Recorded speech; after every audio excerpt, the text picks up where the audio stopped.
Hello, everyone, and welcome to Handmade Hero, where we code a complete game live on stream. Wanted to mention something to you before we get started today. There has been, and I don't actually know why exactly, but there was a thread on it. I actually linked to it here in my Twitter feed. You can see here there's a post I made on March 13th there. And you can see the thread over here, and some folks were talking about the fact that they're having trouble meeting up with, even virtually, meaning, kind of getting groups together of people in their local areas that do, actual native programming. And it led to the creation of a spreadsheet. Not sure who did that or why. I think it may have been Seth. I'm not sure. But anyway, point being, it led to the creation of a spreadsheet I just wanted to call your attention to. Again, the tweet has the link to the spreadsheet, but also there's a tiny URL for it someone made that'll probably work for a little while. It's just srf3tqu. So tinyurl.com/srf3tqu.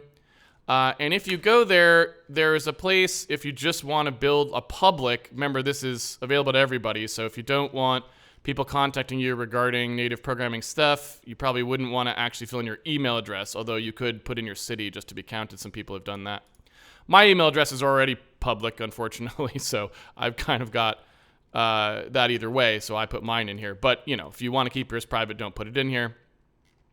And then it's just been doing tallying. What is going on over here? People keep messing up this thing. My lord, what are they doing? Like, what's going on, folks? Why are people doing this? Stop messing with the spreadsheet. It's not hard. I do not understand what's going on with this. All right. Anyway, doesn't matter. Point being, everyone always is messing with the spreadsheet. I don't know why they're messing with the spreadsheet. Probably because it's a public spreadsheet, which is just a generally bad idea. Anyway, it will then sum up the people in various areas, which it appears to someone has now broken. But, what are you going to do? This is why we can't have nice things. People can't leave the spreadsheet alone. And this is all messed up now. There. It's supposed to be like that. And it's supposed to, have all of these things. Yeah, there we go. And then this was supposed to be up at the top. Why is it from 50? What are people doing? All right, I do not understand why people can't handle the spreadsheet. Like, just don't touch the spreadsheet. You don't need to touch that. What is this part here? H2. There we go. And then you can see it will sum up on the side here up until someone breaks the spreadsheet again, as people continue to break the spreadsheet. With the people on it. So it looks like the spreadsheet, if you want to go add yourself to it, go ahead. It looks like people are intent on, or through apparently not even vandalism, just sheer incompetence, constantly breaking the spreadsheet, even though they literally only have to add their name to the bottom of it. That's apparently too much to ask. This is also why we have coronavirus. Basic stuff is very complicated for humans, and that's where we're at. On that good news, let's go ahead and work on our lighting. So, we basically stopped in the middle of doing code hygiene, effectively. We had just kind of done a bunch of sprawling stuff for lighting, and now we're trying to contract it back down. Also, to get ourselves some nice features, we want to be able to have everything work off of a single lighting representation, and this will allow us to get diffuse dynamic bounce, which we were previously only able to do specular dynamic bounce, and that's just because we didn't have access to the filtered version of our lighting. And so I'm going to go into the lighting system here, and I'm just going to take a quick second to fix a bug someone reported that was just a copy-paste bug. I assume it was here somewhere. This probably, I'm guessing. So my assumption is like these. So this should have been X the entire time, and this should have been Y the entire time. I believe this was the bug that we're talking about here. But I could be wrong about that. So I'll double check it later. It was reported on the GitHub, and it was just a change. Now, we wouldn't see the effects of that change till we start testing for rectangular stuff. So yeah, we just want to fix that because we may never even switch to rectangular, which is we'd never even see it if we don't actually end up testing that as a thing we want to do. So just wanted to patch that up because we may never see it if we didn't actually go start testing for rectangular because we may never use rectangular. Anyway, so where we left off was we had done a fair bit of work porting everything over so that everything could work out of the texture specifically. And you can see that happening here if I actually go to the Handmade Hero app. You can see it running here where, we've got the lighting system working, but it's using only specular for indirect bounce, which is why we're not getting much indirect bounce lighting.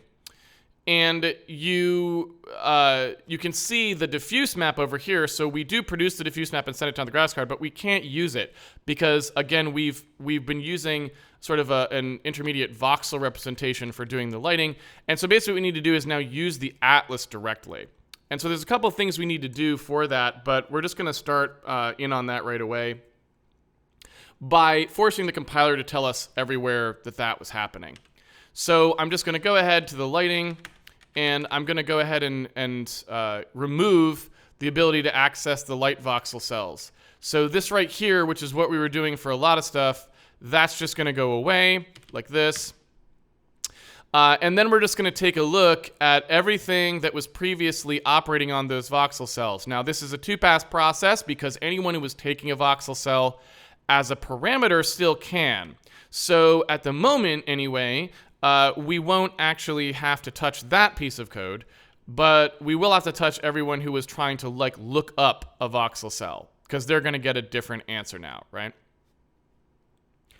Okay, so what we want to do now is we want to change a couple of these things. So for example, look up voxel clamped. So this sort of stuff does, if you look at what's happening here, this is actually talking about, and this is an interesting question. So, and I don't know the answer to it. I'm thinking we probably want to actually do this change, which I hadn't really considered before, but it almost seems like what we would want to do. So if you look at what's going on here, where we have the voxel, like the diffuse atlas, if we look at how we're working with it, we were previously keeping around a larger section of it than we were using, and we were copying in just the section that we were talking about. So we were keeping around a big one and only updating sections of it as we could see them. And I don't know, that may be a very good idea. I'm not sure. To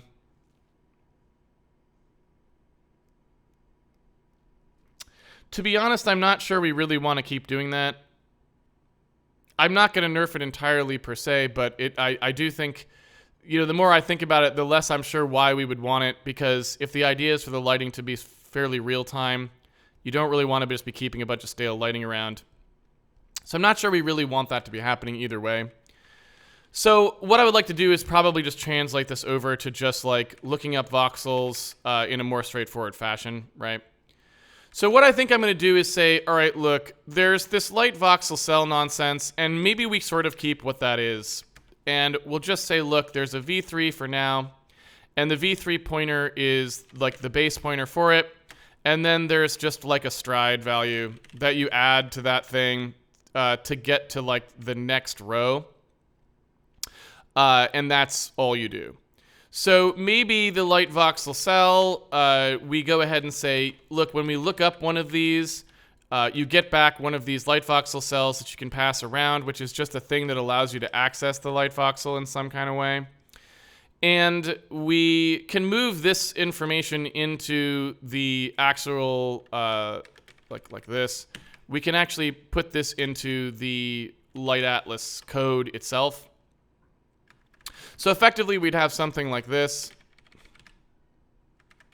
And maybe we'll call this a light atlas cell, or a light atlas tile. And we'll kind of work on this a little bit more. And you can see with light atlas and float here, this stuff is maybe going to change a little bit. And I don't really want to think about that yet. So I'm not going to worry about this part until a little bit later on. So in here, we're going to say light atlas tile. We're going to return that. So here I'm going to say light atlas tile. And this is going to be the result. The result stride is going to be one thing, and the base is going to be another. So the stride is always just going to be the get stride of the atlas. It's the same stride for forever, really. And so we got two different kinds of stride. We've got a we've got stride for the voxel and stride for the tiles. I'd like to make it clear this is the tile stride, and maybe, well, I guess it's in the light atlas tile, so it's the tile stride no matter what. I'll just make a note for it, though. Because you're really not supposed to be writing outside of the tile when you're looking at a particular tile anyway. So here we just say, look, let's get one of these. Off we go. The clamped voxel now can just, it doesn't need the lighting solution. It can just use the atlas because it doesn't need access to these cells anymore. So basically we just need something here, right, to get where the first thing in the tile is. And then we just need a way to compute the stride from one row to the next. And that's mostly what we're looking at. In here, we've already got the answer. This is going to be the voxel dim, right? And so the voxel dim X is what we would be clamping at in each of these cases. Y and Z, right? And that's all we really need. So after we do that clamp, we can do the lookup, and then we can keep going. We're not going to look at this here. So I'm going to move this lookup clamped, the voxel clamped bit, and it'd probably be called lookup tile clamped, right? I'm going to move that in here. And so we'll just call this get tile clamped. And it does the clamp, returns the correct pointer for you. That's what we want it to do. Now, we have light atlas offset here, and that's more or less what we need, right? So we can in here say, look, this is going to be the XYZ of this atlas offset that we're doing, and it's going to just be the 0, 0 value. So all we really need here is whatever the stride value is from one row to the next. So we just need some way of getting, a stride value, and we could just say get stride atlas, and this might be fine, but again, it's going to be a little ambiguous. So I think I might want to make it explicit and just say it's the tile row stride, so it's from one row to the next of this tile, so that we can look at it basically like an image. And that's the thing that people need to use to add to the base pointer to get to the next row. And so that should be pretty clear for everyone to be able to use, and we should be able to go from there. So with that in mind,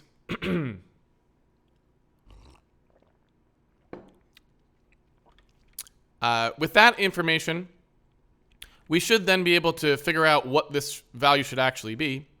So if I want to produce a result here, well, what do I have to do to get from one row of this atlas to the other? And the answer is, well, we don't have to think about that because we already did it once, right? This is the ty value, which is the tile y coordinate, and you can see here what we multiplied it by, right? So you can kind of see like it's voxel dim x, voxel dim y, tile dim x, and that's the complete stride, right? Like so.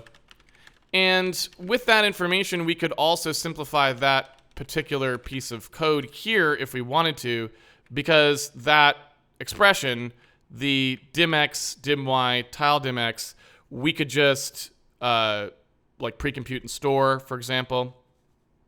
So we could actually put this into, because it never changes, we could actually put this into the light atlas itself.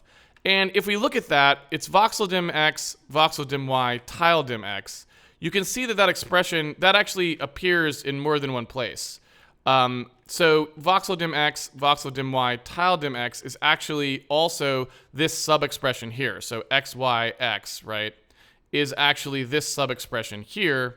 So we could say this is like the tile row stride, right? And it replaces that, and then the same thing would be true here. So this x, y, x value here is also the atlas tile row stride, right? And so what we can do is we can make this something that doesn't even need to be computed. So we can have a tile row stride here that just gets computed once. And then we can just stuff it in here.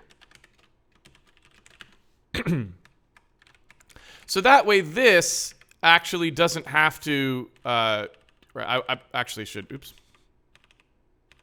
There we go. So this can actually be moved up into the initialization code. So when we do make light atlas, those dependent variables get computed, and we can just say, oh, well, the result tile row stride, we'll just save it, and then anyone who needs to get from one row to the other can just use it, right? Again, it's both simplifying our code and making it faster. So it's both things, right? I guess I shouldn't say it makes it faster. We haven't tested it. But it probably does, because you know that you're going to be pulling this stuff into the cache. So it's probably pretty free for you to get that. So rather than doing a set of multiplies every time, you can just go ahead and look it up directly. Anyway, so in here, we now have a couple other values that we could look at to see whether we want to, sort of memoize them as well. So you can look at what the Z value is there, what the Y value is there, what the TY is, and what the X and TX are, right? And what you can see is there's really not anything else that's particularly compelling. Like, there's just not that much. So there doesn't seem to be a lot of other sub-expressions that we might actually care about. So I think that's probably it for our things we want to cache. I'm pretty sure. I don't know that for a fact, but it seems likely anyway. So let's go ahead and finish off this here. So moving this in requires us to change this into result, since the atlas has not been made yet, so it's using the one it's making there. And then here where we're doing this light atlas offset, that light atlas offset code is basically producing a U32 that is not counting the size of anything in particular, right? So we would want to take a V3, like we'd want to actually do something that gets the texels, right? Like this. So we'd want to get the actual texels, and we'd want to cast that to a V3 like this.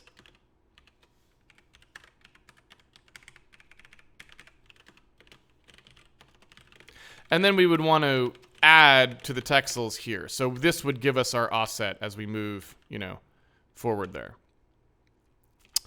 Okay. So at that point, yeah, you can see what we're doing here. We've got this light voxel cell. And what we could do as well is, if we know that since this is now something that we don't have to compute, we actually could just make this part be nothing but the pointer. And that's somewhat compelling, because now you might figure, well, it just helps the compiler out. The compiler might be able to see that this is the same all the time, or it might not be able to. Like, who knows how that analysis goes. So I might even just go one further and say, all right, forget it. Since now that's just something you look up, we're good. Okay. So now if we take a look at what happens here, these are all going to be light atlas tiles, right? And so all of the cells that we're working with, we should probably rename this tiles, but, well, I guess why not? Right? And so here we grab out all of the tiles that we're looking at, and that should work now because, there's nothing particularly fancy about this. So the only thing we need to do is pass whose we were looking up. So in this case, it's the diffuse atlas. So that will get each of these base pointers, right? And what you can see here too is, hopefully this gets computed into something reasonable. I don't know. We'll have to look and see if it does, but hopefully this gets us all the pointers we need quickly. And then after we get sort of where we're looking up in them, we should be able to figure out how to blend them pretty easily. So what does this mean? That's a good to do. It tells us we have an error. Okay.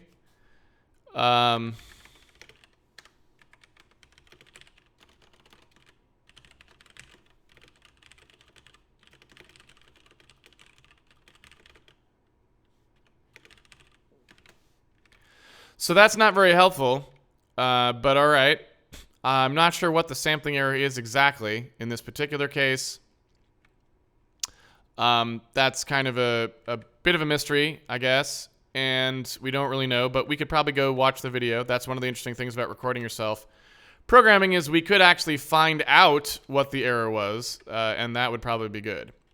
Anyway, when we go ahead and do the result here, we're just going to be lerping between the various tiles that we looked up, and we need to get a particular ty, tx out of this, right?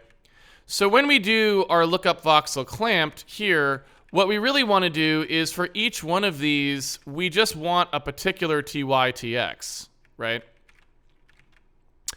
And so another thing we could consider here, and maybe we should, right, is that since this, it's free for me to move this up above here, what we could do is pre-compute an offset, like whatever the offset is, and just add the offset, right?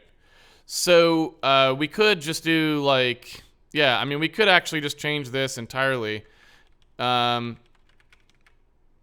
just pass the offset in here, right? And I don't know, like, you know, I'm not sure exactly how we want to do this. We'll have to take a look at how the code is. I'll do it the simple way first, but it may be too obtuse for the compiler. I'm not sure. But basically what we would want to do here is when we do look up voxel clamped, we would want to say, hey, the txty value, we want to bake those in there, right? So just like give me an actual txty out of this thing. So instead of just looking up the voxel, give me the individual texel as well. And when we do that function, so the lookup, the get tile clamped, that way we can actually do something like this. And when we specify the prototype for get tile clamped, we can actually, you know, put the ty/tx in there. I'm going to put a note. Only the voxel is clamped, not the tile.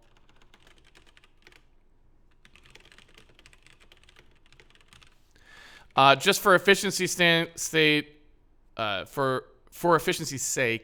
I am not going to clamp the txty. I'm just going to clamp the x, y, and the z because I'm pretty sure that I'm never going to need to clamp the txty, so I don't want to like slow down that path just for something that's never going to happen. But I don't want to leave that sitting there for somebody who thinks it's entirely clamped, so I'm just making a quick note of it. So if they have bugs with that, they're like, oh, whoops, sorry. Just wanted to make sure that's clear. So inside this, we can now change this to get tile clamped, and we can pass the txty that we wanted. And then inside here, we just need that. So when we're doing our lerp here, we actually now don't need any of this anymore. These arrow functions are not arrows anymore. They're just a direct accessor. So it'd just be like base, or I don't know what we want to call this, but I guess texel, right? Something like this. So in here, we're just going to call .texel like this, and we should be fine. Now, there's some things we might want to do to this later, and I'm probably not going to bother mentioning them at the moment because we'll let those happen organically, but they would basically have to do with once we want to change this to working in ways that are not with float, we may need to restructure this a little bit, possibly make a custom thing here just so that it works with both float and non-float. But, you know, I don't know. All right. So if we then press forward here, here's our texel accessor. We already have the ability to pass the txty here, so that was like zero work for us. And then in here where we're doing our lerps, these pointers, I guess the only thing we need to do is downref them because they're supposed to be v3s that we blend, and they're just a pointer to a v3. So I believe all I'd have to do is something like this. And now we're actually passing v3s by value here to the lerp function, and that should be the end of it, right? I don't know about this part where this is taking, this is basically doing a reflection. So maybe we have a sampling error here, the fact that we're not doing the reflection. I don't think we care about that because the reflection vector,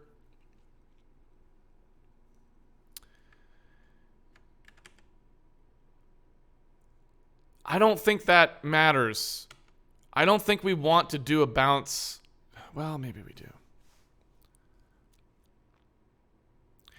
So maybe what we were talking about with the sampling error, I'm just talking out loud here, is the fact that we want to do a bounce off of this surface, and so we want to use the incoming light that hits the surface, and then we want to modulate by that. So I'm thinking maybe that's what we actually want to do here. So maybe what we're actually talking about is this.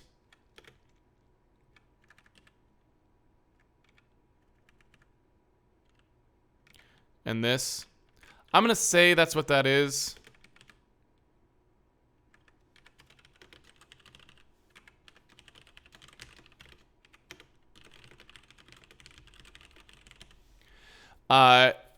So we'll take a look at that in a second. So I'm gonna hope that's what we were talking about, because I don't have any idea what else we could have been talking about.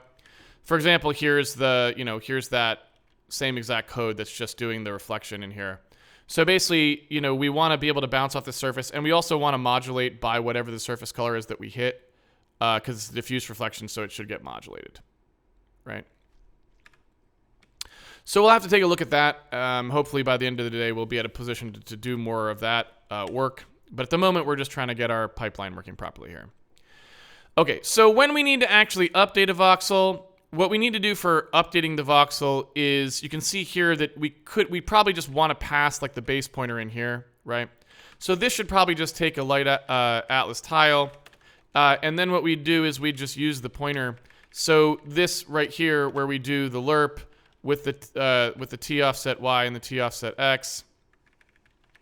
I'm guessing we don't really need to do that, but maybe we do, right? So depending on how we want to do this, we can assume that this is a base tile if we want to. So we can do the offset here using a t offset, which is what we got passed. So I'm going to assume that that's what we want. And the way we would do that is we would just say, all right, the tile texel, we need to be able to get a new one like this. I don't know what I should say here. Light atlas tile. Maybe it should be this. Something like that. I'm not sure.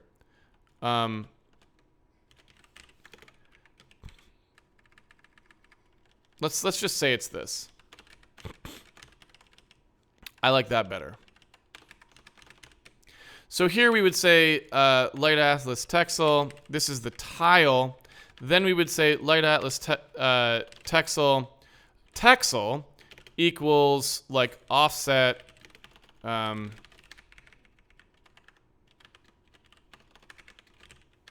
Like tile offset of, let's say.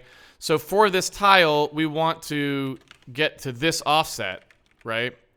And then we would just say, all right, so the texel value here is the lerped version of this.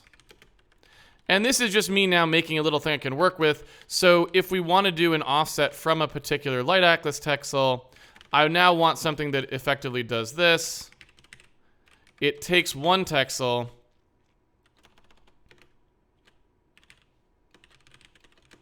or maybe I'd say like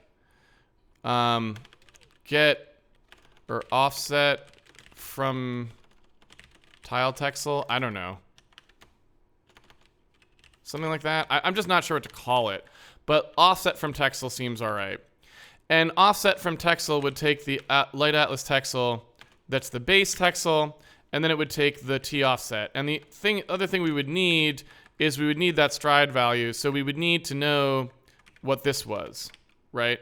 So again, the fact that that's not stored here is like the ideal thing would be it would store here, but I just don't want to introduce that overhead. So I'm going to say that the atlas comes in here.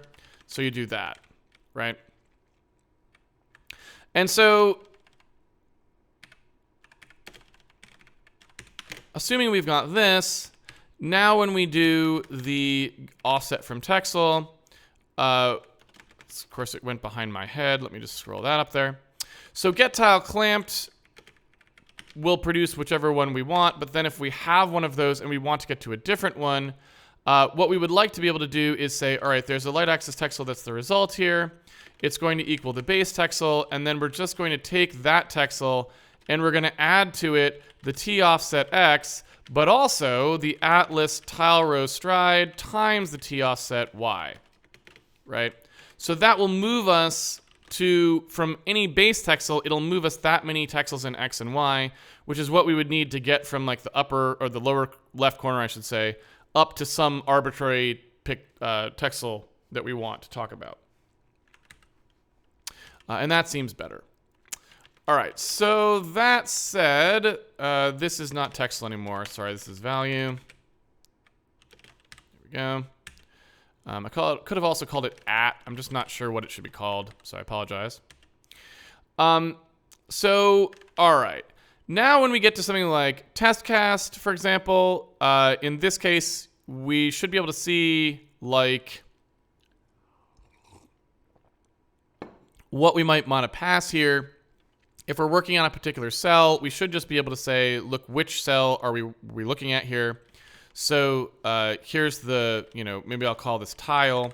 And so then before, when we were looking at cell, now we would just say, well, here's the tile we're actually working on. And we're doing this into the spec atlas. So that's pretty much all we really need to say, right?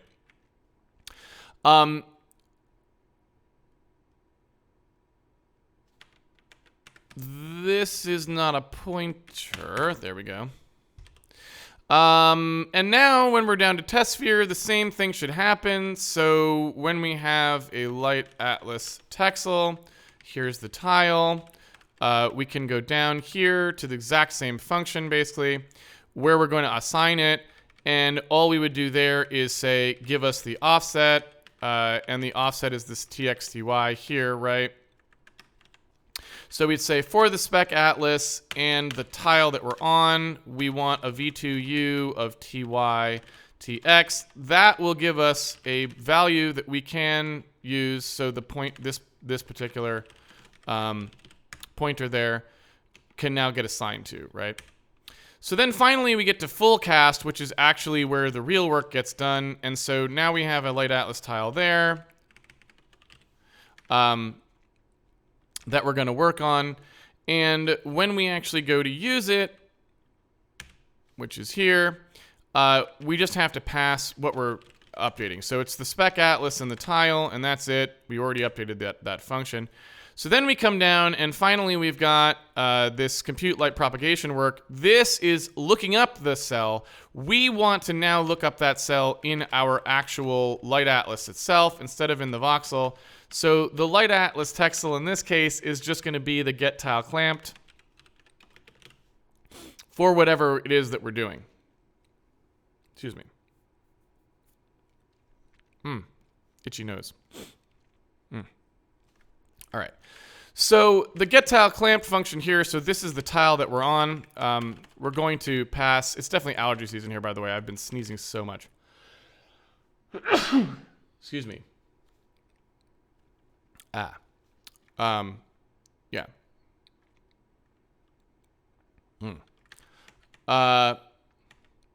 Wait, did I? That was a mistake. I think all the rest of this was right, though. Yeah. Okay. So anyway, where do we go from here? Okay, so when I get this tile here, I want to get the tile out of the spec atlas because that's the one we're actually updating. We don't need anything else, I don't think. We just use the X, Y, and Z. We don't need the hot corner offset because we're just using the standard size of things. We're going to do the full cast here. It needs to take the spec atlas as well as the cell. Oh, well, I guess no, it doesn't. What am I talking about? It just needs to take tile. Like so. And then in here where we're actually doing sort of the updates to it, this is where things start to get kind of hairy because now we're going to actually have to implement something real here. So if you take a look at what happens here, I don't know, this was probably doing something a little bit different previously. We don't actually need this at the moment, so this can actually go away. That probably happens in here. So really what we need to update is this.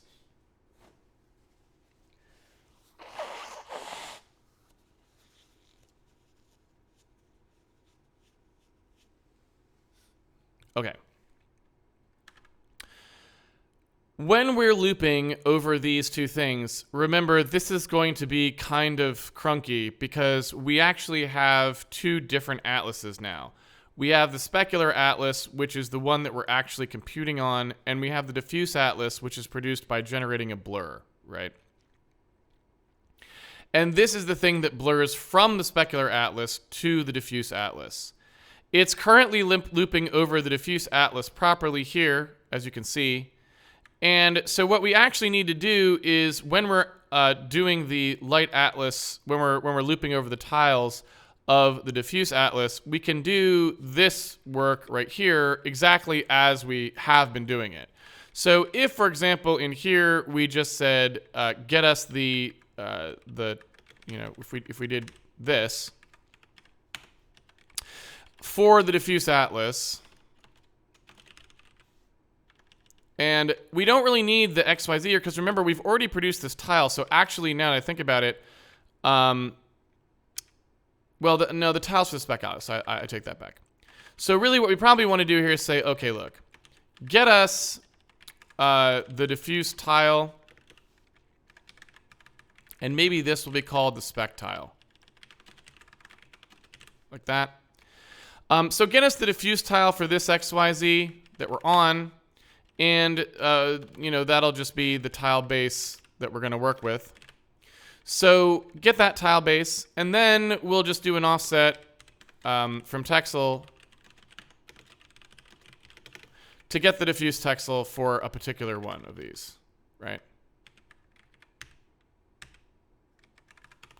And I might make a way of calling this directly here. So what I might do is say, all right, this actually is just going to return offset from Texel, atlas, base, t offset x, t offset y. So, and then in the offset from Texel here, I'm just going to use tx, ty, and leave it like that. So if we do an offset from Texel with 1 ty there, and I pass here the diffuse tile, that gives me the specific diffuse Texel. From there, if I want to, I can access a particular diffuse Texel off of the pointer here. So I can just say now diffuse Texel's value and get rid of all of this. Then when we come through here and we need to write to it, this should all work the same way. So I don't think any of that needs to change. And so then, oops, I need to actually rename the spec tile where we grab that. There we go. So then,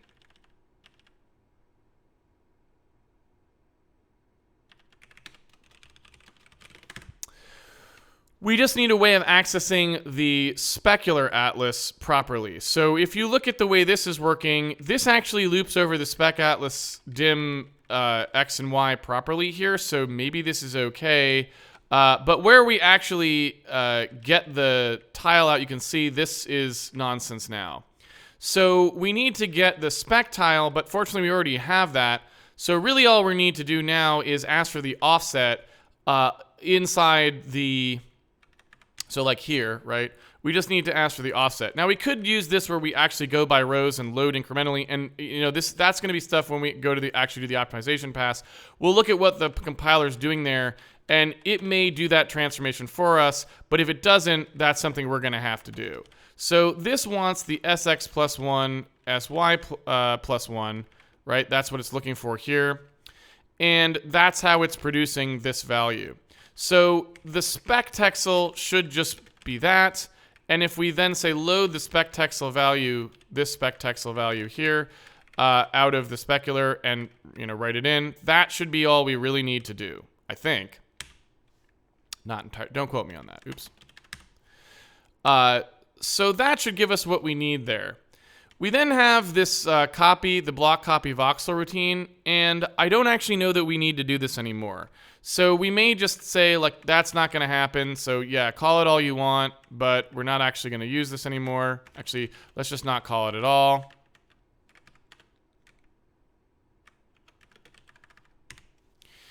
And the problem that we're going to have here, again, is that as we move around... Well, no, you know what? I take that back.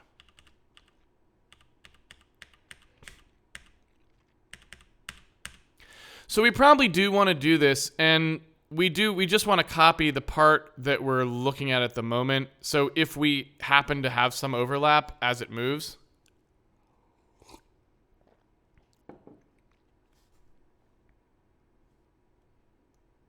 we are going to want that.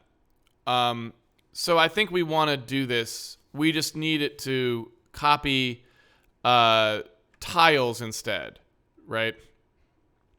So the thing is, this is not going to operate. This, at the moment, is now going to be something that actually happens per atlas, right, for copying. And so we would want to do this on the atlases itself, right? So this would actually be a thing that's like block copy atlas.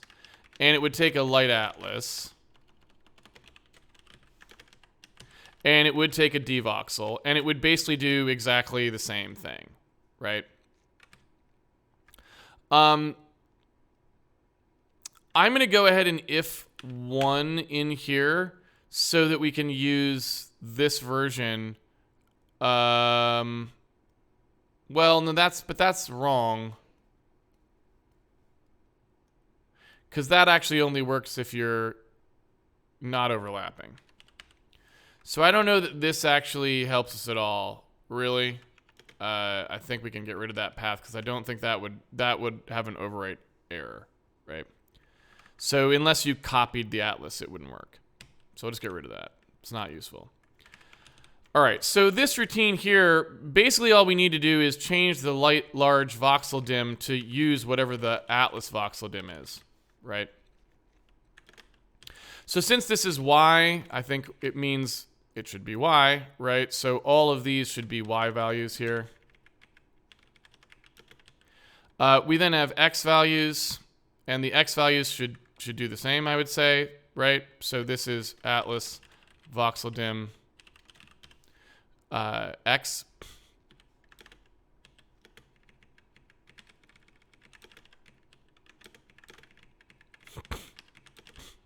Like so. And this is Z.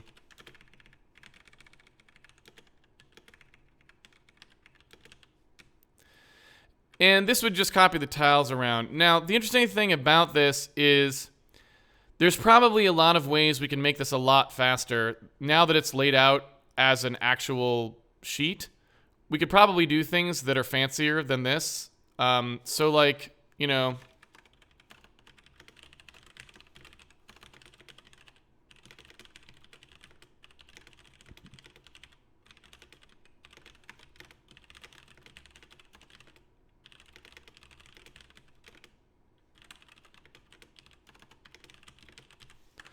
So there's probably ways we could do something like that that don't involve individual tile copies, but at the moment, that's not something we're going to explore. So all we really need now is a thing that's like a copy tile function that copies from one atlas to another, from the atlas into itself, a zero tile function that zeroes out a tile. And so all we would really have to do here is say, like, look, X, Y, Z, zero this tile. In fact, this is all the same. So this is also an XYZ 0 tile. This is also an XYZ 0 tile. So all of those clears would work just fine. And so all we would need here is the copy function. And so it would be a from and to. So we're copying to this, right? From this. Like that. And let me just put these in XYZ order here.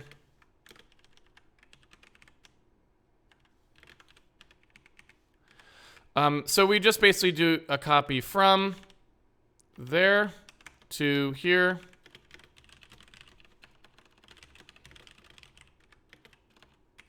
Or I should say source dest. And there you go. So as long as we can implement a function that copies tiles and a function that zeros tiles, neither of which should be too tricky. That should give us what we need, right? So let's go ahead and do that.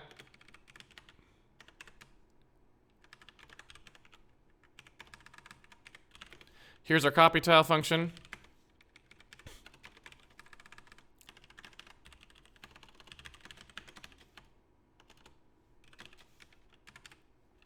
And we need our source X. I guess these are S32s. Actually, they're U32s, aren't they? I mean, they can't be outside.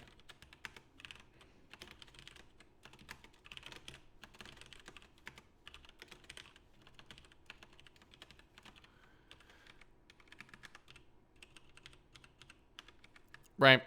So what we need to do now is we need to do, for example, our get tile clamped. Source X, source Y, source Z. And this will give us our source tile. And then we get our desk tile.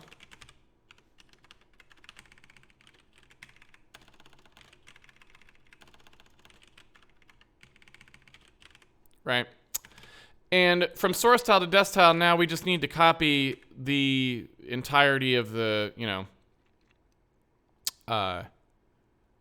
we now just need to advance those, basically. In fact, we could do this even by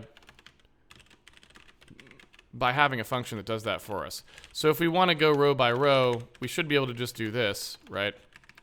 And then here we can just say, look, for Texel equals, you know, whatever the Atlas tile dim X is, copy it.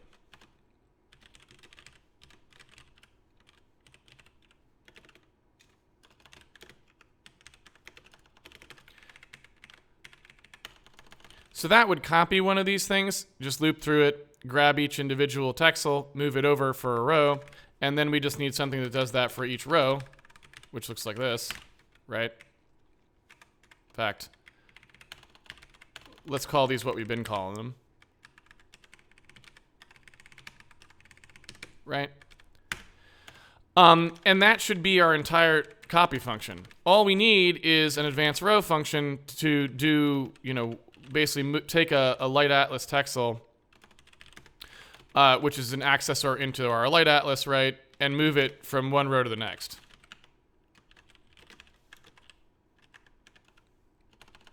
And that's super simple because whatever the value is of this thing, all we're going to do is move it by that row stride. Right? That just moves it to the next row. So really, really straightforward, not anything fancy going on there. And that's it. Now, if we want to, the zero function would be literally the same code. The only difference is we don't have a source. So instead of ever working with the source, we just say, look, this thing is whatever the zero value is, right? And that's it, I think. So I think that's pretty much all we need, and now that function has been ported as well. Right? Okay. Now this, again, we need to make relative to the atlas. So this is going to be the voxel dim X. And this is going to be the voxel dim Y.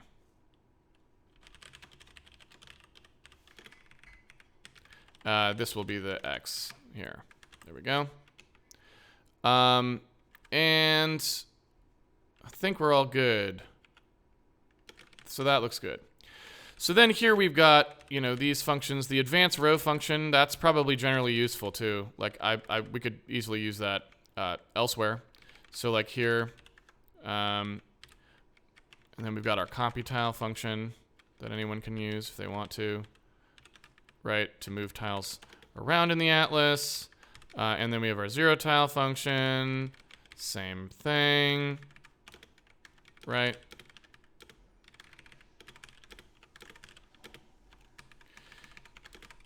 And actually, let me do that like this.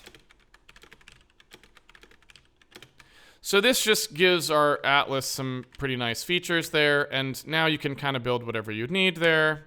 Looks like we forgot a semicolon. So that all works good, I think.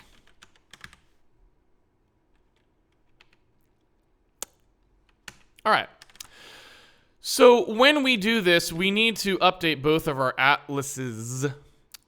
So in begin lighting computation, we're going to want to grab the render commands here out of the render group that we've been given.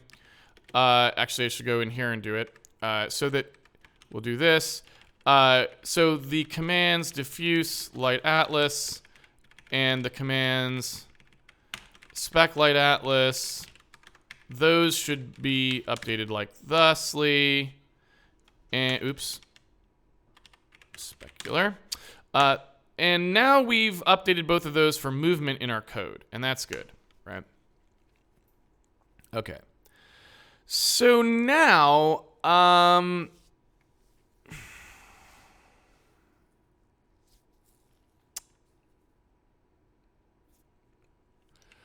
not sure what the natural next thing to do is.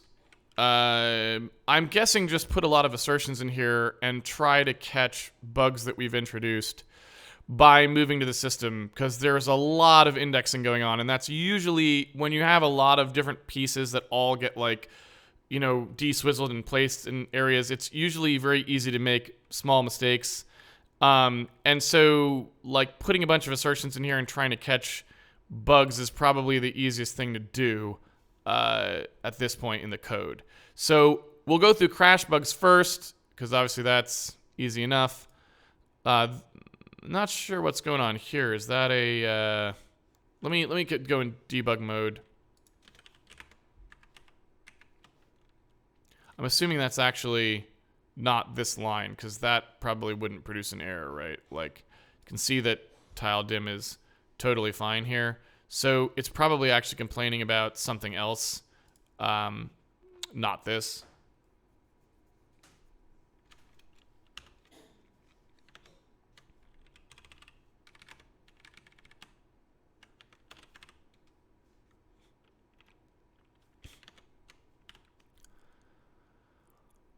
Show me the actual error, please.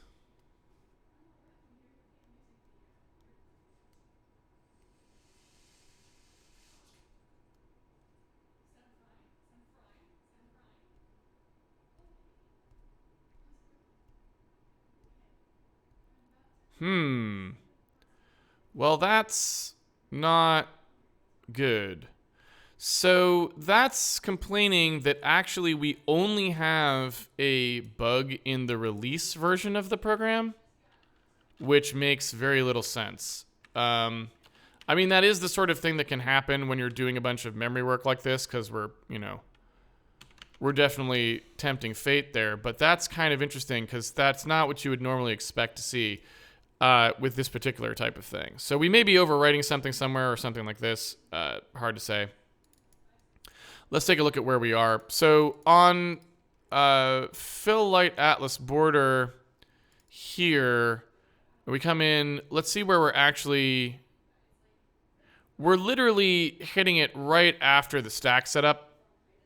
So this looks like probably just a memory overwrite kind of thing, I'm guessing. I'm going to go ahead and start putting some assertions in here real quick, just to see what we've got going on. So when we do like any of these sorts of things, the getTileClamped function should be preventing us from ever writing outside the bounds of the voxel, right? And so I'm not sure, like, we could do some pointer checking there. I'm not sure, though. Gosh, I'm really not sure, like, because this is doing clamped, it shouldn't probably be doing clamped. So, you know, what we really shouldn't be doing a clamp here. What we should be doing there is getTile unclamped, really, right? So it should probably be this. You know what I'm saying? And I might just make one of those like this.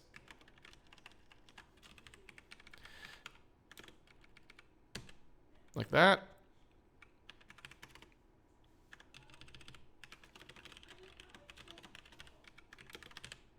So this would just give me a way of accessing something without clamping, because in these cases, this thing should never actually be called on anyone who's out of bounds.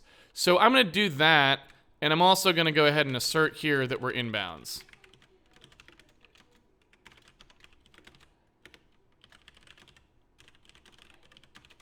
Right. So just want to go ahead and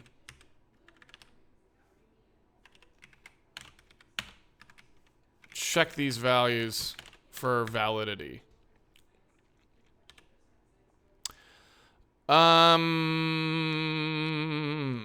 So that's just true. Let me go ahead and push this up to the parameter area and set defaults for txty to 0, like so.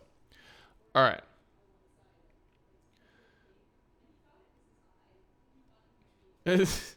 Somebody took my name and said it's all just moving memory around. That is literally all a computer does. You're so right.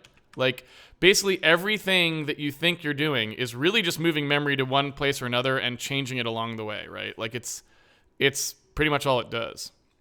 Transforms is all a computer does, basically. The question is, which the transform? Should be computed by semicolon. I agree. Let's go ahead and fix that.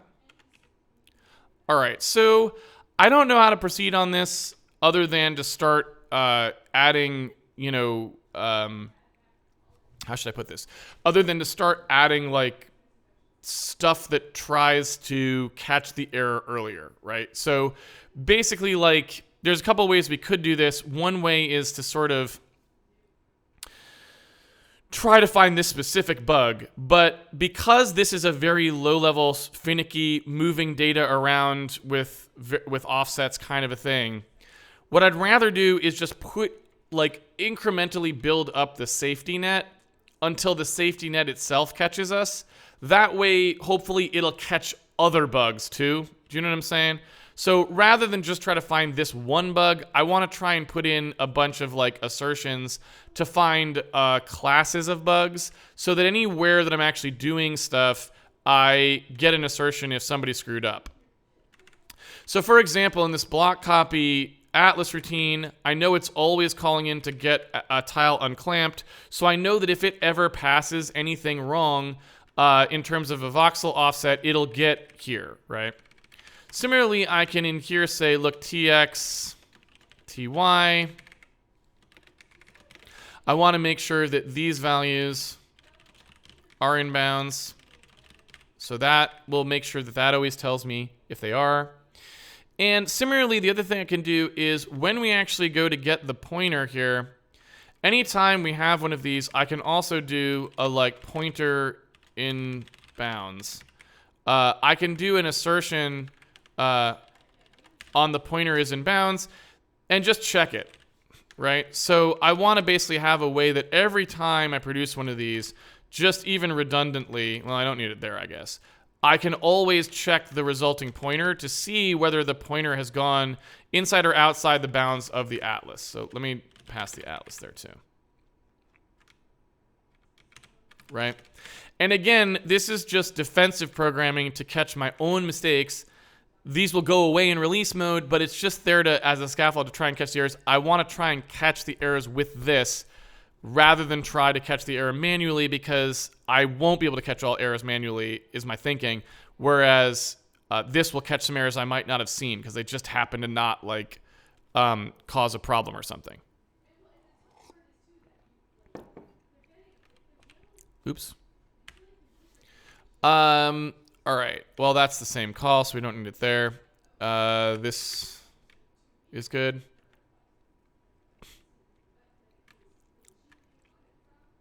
All right. That's all good. And so in here, what I'm going to do is just say, all right, we know we have the texels here, right? So what we should be able to do is we should be able to make this pointer in bounds, which is just a way of quickly checking to see whether the thing you're about to use actually can be used or not. So when we do any of these things, we can just do an internal B32X, pointer is in bounds. We take the light atlas itself.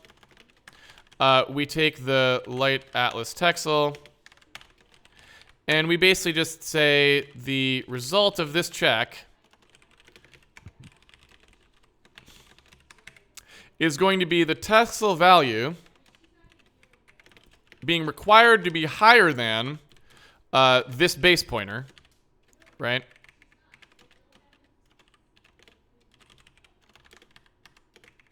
I'm going to put that here. So we're going to cast that to a regular generic byte pointer. We're going to check to make sure that it's greater than the atlas texels. So it's not off the beginning of our buffer. And then we're going to check to see, I don't know why I've got an extra parentheses in there. We're going to check to see if it's less than whatever the end pointer would have been. So rather than do that here, I'm going to put that out of line so we can inspect it. So that's just whatever the check pointer was, or that, which is oh, sorry, not the check pointer. That's whatever the atlas texels pointer is, plus whatever the total size of this thing is. So if we want to, we can call our get light atlas texel size, because we know that's what we use to allocate this thing in the first place, right? And so we can just call that and say, well, whatever that is, that's what we're going to check, right? I think that's all we actually needed there. What is the problem here?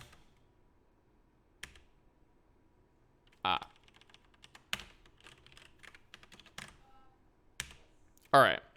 So now we're just going to run this and see if we catch anything of those asserts. I'm not certain that we will because, again, it may not ever find anything. Oh, and it did, so that's good. So you can see here the get tile unclamped call. So we can walk backwards to see who's doing this. You can see here we have somebody working with the get tile clamped here. It's calling the spec atlas and the X, Y, and Z here.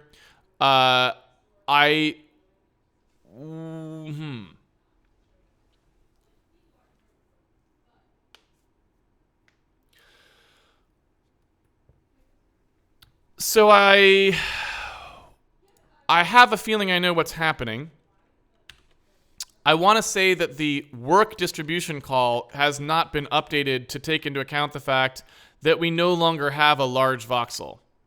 And so what I want to do first, before I even go look at that, is I want to get rid of that idea in the first place.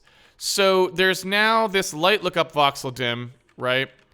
And there's also this other like large voxel dim nonsense, this bit here. So what we want to do there, I think, is just get rid of this entirely, right? That's going to be gone. And we only have our interior voxel now, right?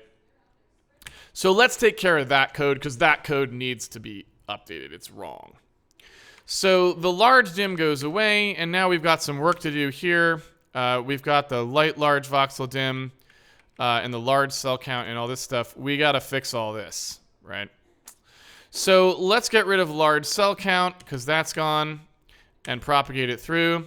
When we do the offset I, there is no offset I, because the hot corner I now has to be based on wherever the we've got work to do. We now want to take like wherever the camera's looking, and we want to center the voxel around the correct area.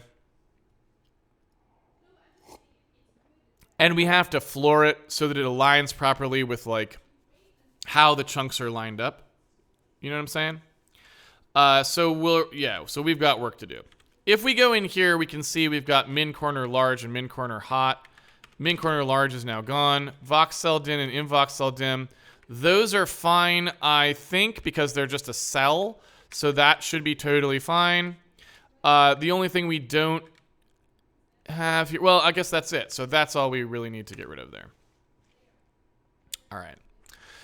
So yeah, if we want to do get voxel center P here, and we're looping over the voxel, then instead of min corner large, this is just going to be vox min corner hot, because that's the only voxel we now have. Min corner hot. right? And then is that all? Yeah, so this part now doesn't actually happen. None of this matters. So that's all gone. And so now we just have to figure out how to place our like hot voxel, because it's the only thing we actually have, right? And if we take a look at the center moved stuff, right, and all of this, this is, so what you can see here is this is not really what we want to base our voxel placement on. And in fact, what we may want to do is turn the lighting off for a second and actually get this voxel sliding around properly so that it, you know, encompasses what we actually need it to encompass, would be another way to look at it.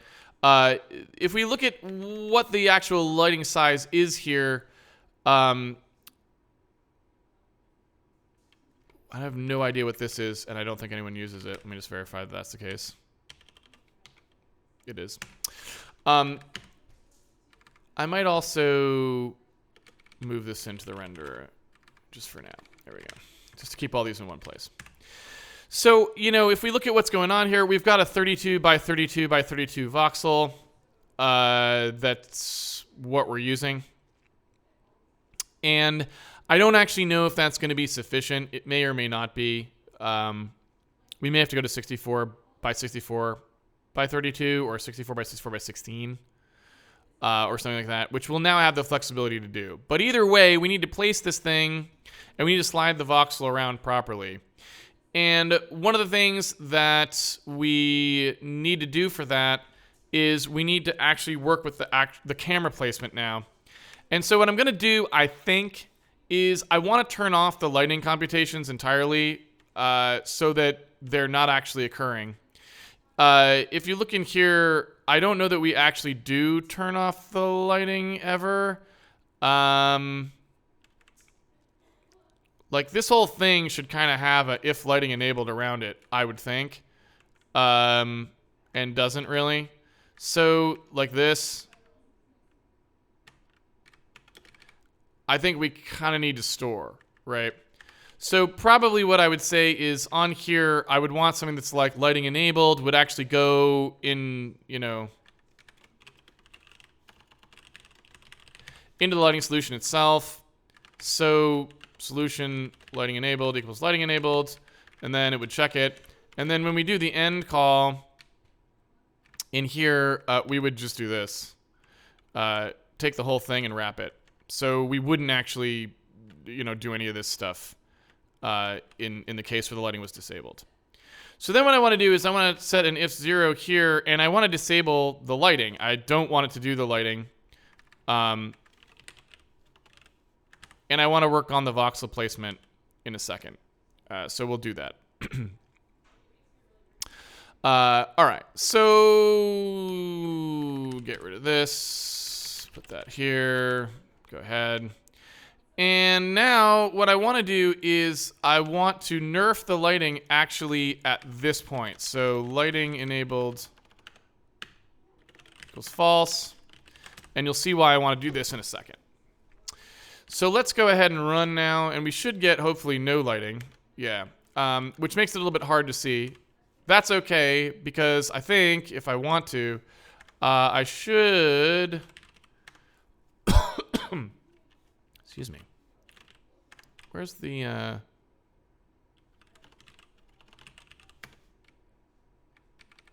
Thought we had a thing for lighting or something that was like whether or not the lighting was on. I don't know.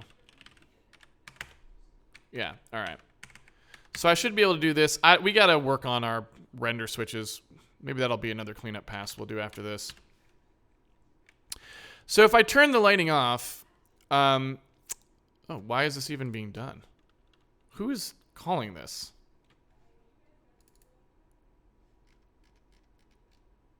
What? Oh, right. That does still get called. Okay. Well, that's good to know, too. So that means we have an offset error in there as well. So this is great. We'll be finding all sorts of things here. In fact, let me debug that one now, and then I'll go debug the voxel placement later. Well, you know what? I take that back, because since we're not placing the voxel correctly here, maybe that wouldn't ever matter. No, that's not true. So let's debug that one real quick, because that seems like it's easy to debug, right? So you can see here we're calling getTile unclamped with the, I don't know what the XYZ is, but you would think that would have asserted a little earlier if that's the actual XYZ. Let me see if this works in debug mode. Those might be bogus values, because I'm like, that's totally wrong. Why wouldn't it have asserted on the bounds check?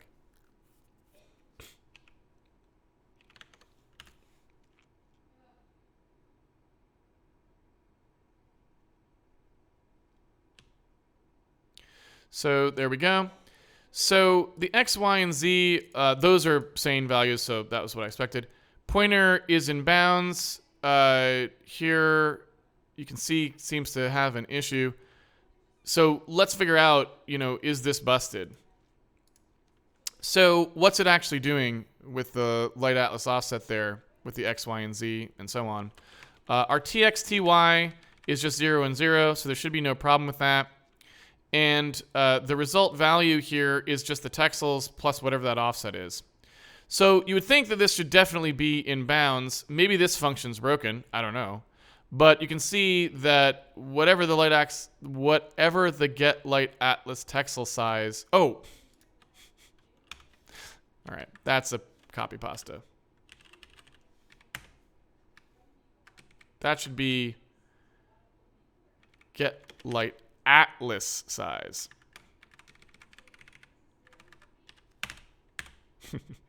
That was a very narrow range that we could have accessed in one texel. Let's try that again. All right, so hopefully this will be fine now, because I was going to say I didn't think that routine would be bad. So this is a busted. Okay, that's good. So this is good to know. So let's verify that that's actually reporting a real error first, but that's good. So this 0 tile is somehow advancing too much. So somehow this is like outside of where it should be, right? So let's see if that's actually true. I don't know. Let's just take a look. So let's see if it's plausibly outside at all. So it is on the last row. So that's consistent with this being a plausible error, right? So if we look at what we're doing here, we're looping over a certain number of x's, certain number of y's. That looks like it should be correct, because here's the atlas tile dim, right? And here's the atlas tile dim x. So in theory, this seems like it should be plausible, but yet somehow this advanced row, oh, well, you know what? It could be the last one, though. So it should be like pointing now to one past the last there.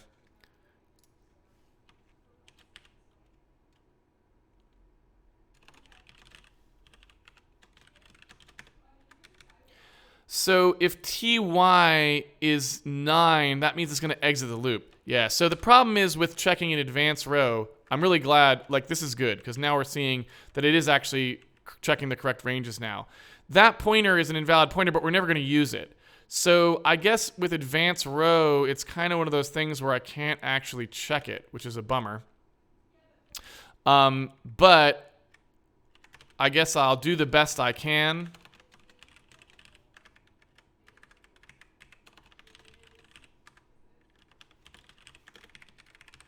And I can do those checks before I operate on the value. And hopefully that'll give me most of the protection. But we'll see. All right, so what's it complaining about? Atlas. Oh, it's just Texel. Okay, so I don't actually need to do that. I can just do this. All right. So hopefully we'll get something out of this. We'll find out. There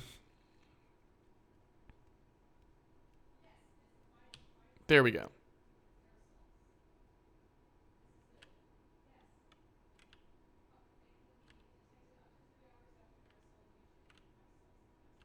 There we go. So now what I want to do is I want to draw those voxels in here. So you can see that I'm not drawing the voxels in here. But if I go into this piece of code here and enable it, I will start drawing the voxels. The problem is I don't actually know where they're placed currently, because you can see that like the offset I is like a thing that produces, you know, a hot corner information here.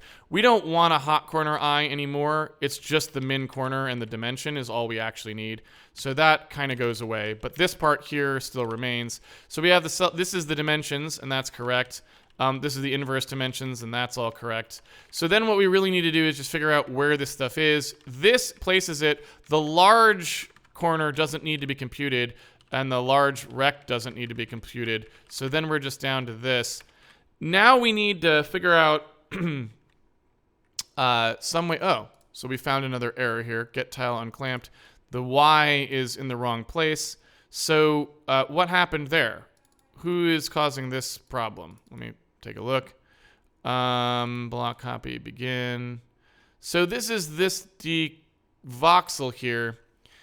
And presumably no matter what you pass to this, it should work. Because like it should do the clamping interior to this. So I feel like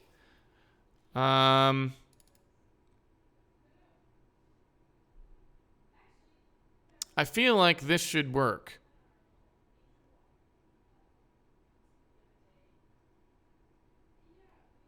So this should be a legitimate bug, meaning there's an actual bug in the routine.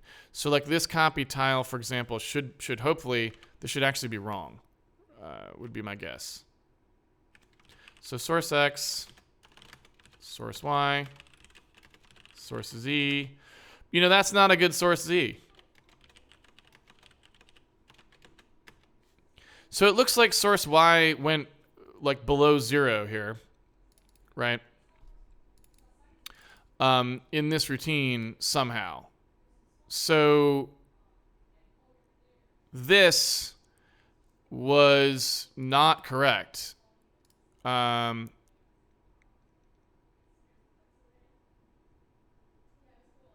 I'm not sure why. So let's take a look. So we have initial Z, final Z, and stop Z.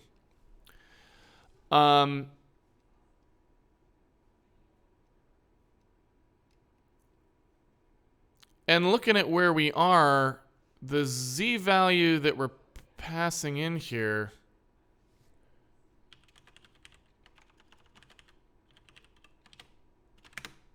the dvoxel Z is 0. But did I look at the wrong value? Wait a minute. It's Y that I'm looking at. What am I doing? It's Y.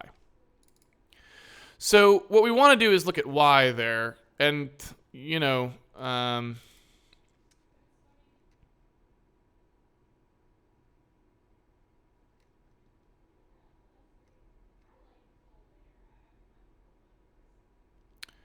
I don't see anything obviously wrong there, so I'm going to look at the individual values.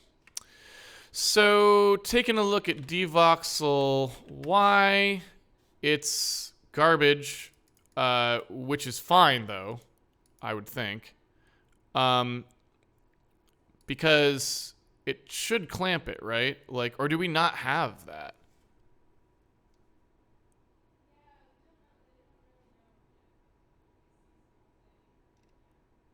I wonder why that doesn't work. All right, let's take a look. So that's our dvoxel Y. So our dy is negative. Our stop Y is... Yeah. So I guess the problem here is that since these values are actually signed, they wrap around, which makes it look like it works to the algorithm, which is pretty janky.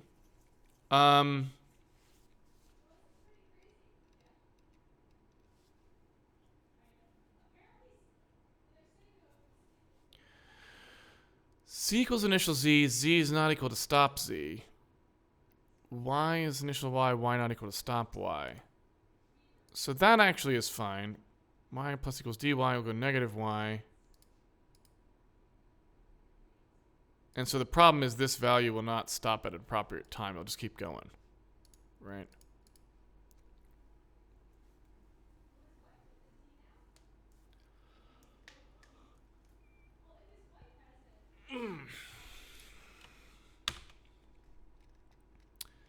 So my assumption here is just that this routine, I guess, doesn't contemplate the concept that you wouldn't do any copying at all.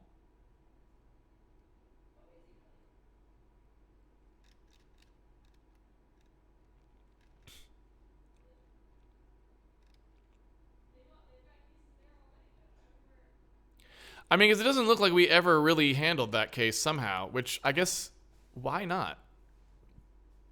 I wonder what makes it so that we... I guess I'm not really sure what we were doing before that made it so that this wasn't a problem. You know what I mean? I'm guessing that maybe this was a bug that we just hadn't addressed, because it seems like this just wouldn't work for this case, where you have something where the dvoxel is too large. So we may just want to presuppose that we don't do the block copy if it's so egregious, right? But the idea was that should fall down to this case, right? So what we really want to have happen here is, in a case where we need to clear everything, we want to fall through to these cases. So the y and the stop y should be equal to each other in this case, and they're not, right?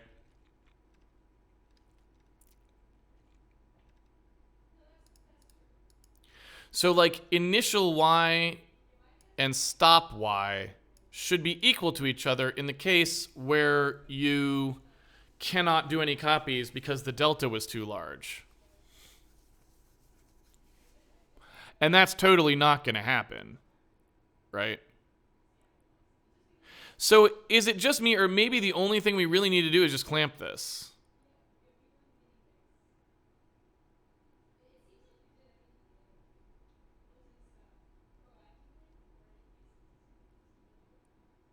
I mean, is that right? Just clamp the stop y?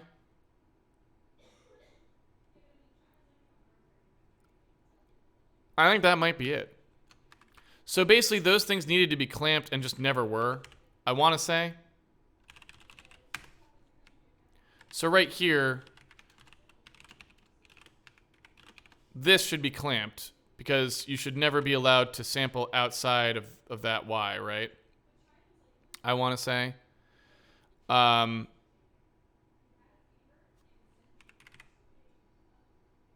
I don't know if that's exactly right, but I think that's right.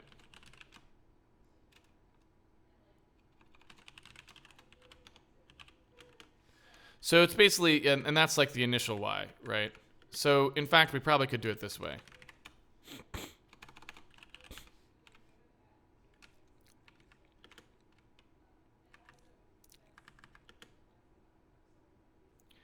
And so here, the voxel y minus 1 minus dvoxel y. And we know that dvoxel y is positive, so really this just needs to be clamped to 0, right? And I guess in this case, the same is true. So maybe that was a little premature. We really only need one check here, right?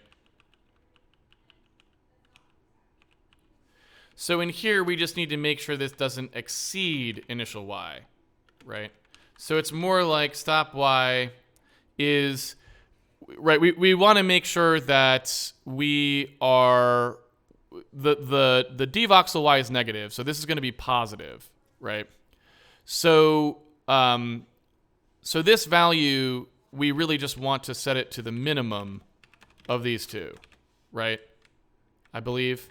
And then here, we want to set it to the maximum of these two. Maybe I'll do it this way.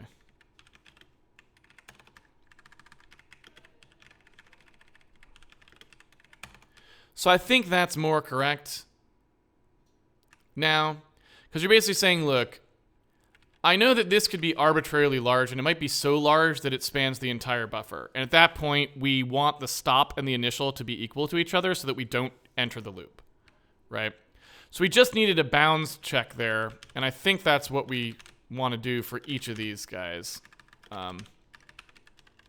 So that each of them is going to be like, okay, we've got, you know, this one is minimum initial x, and this one is maximum initial x, and then minimum initial z, maximum initial z. And so those values have to be checked there. And I think that's what we need. Let me hop around a little bit and see if that addresses that. But I think I've interpreted that loop correctly, and that's what we would need there. So when you actually go into an area that's like large enough, you would get that problem, right?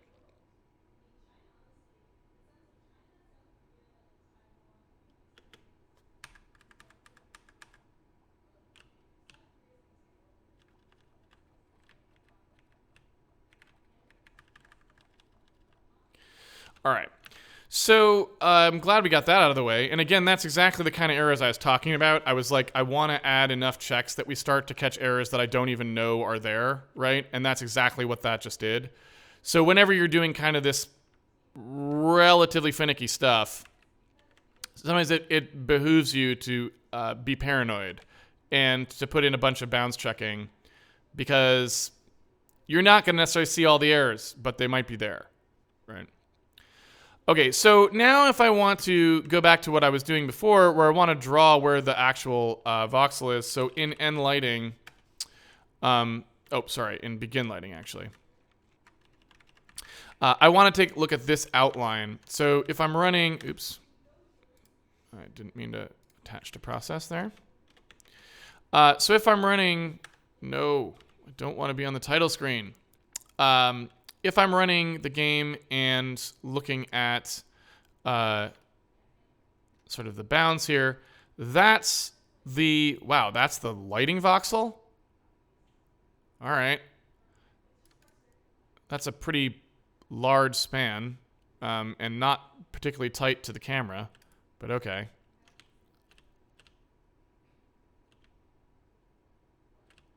All right, so if that's, well, I mean, that's fine for now, I guess.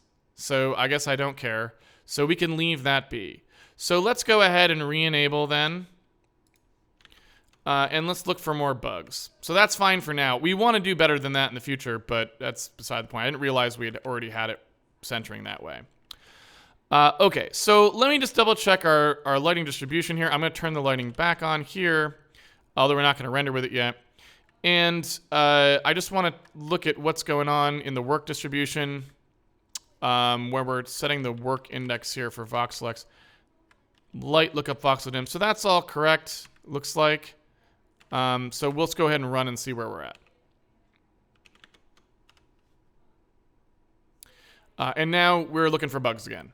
So we're looking to get rid of the accessor bugs. And we believe at least we have some more of those. All right, so they're not triggering in debug mode. Let's try to get them triggering in release mode.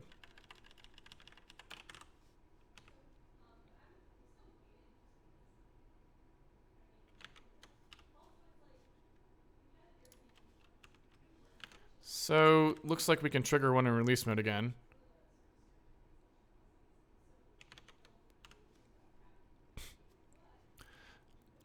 So is this random or specific?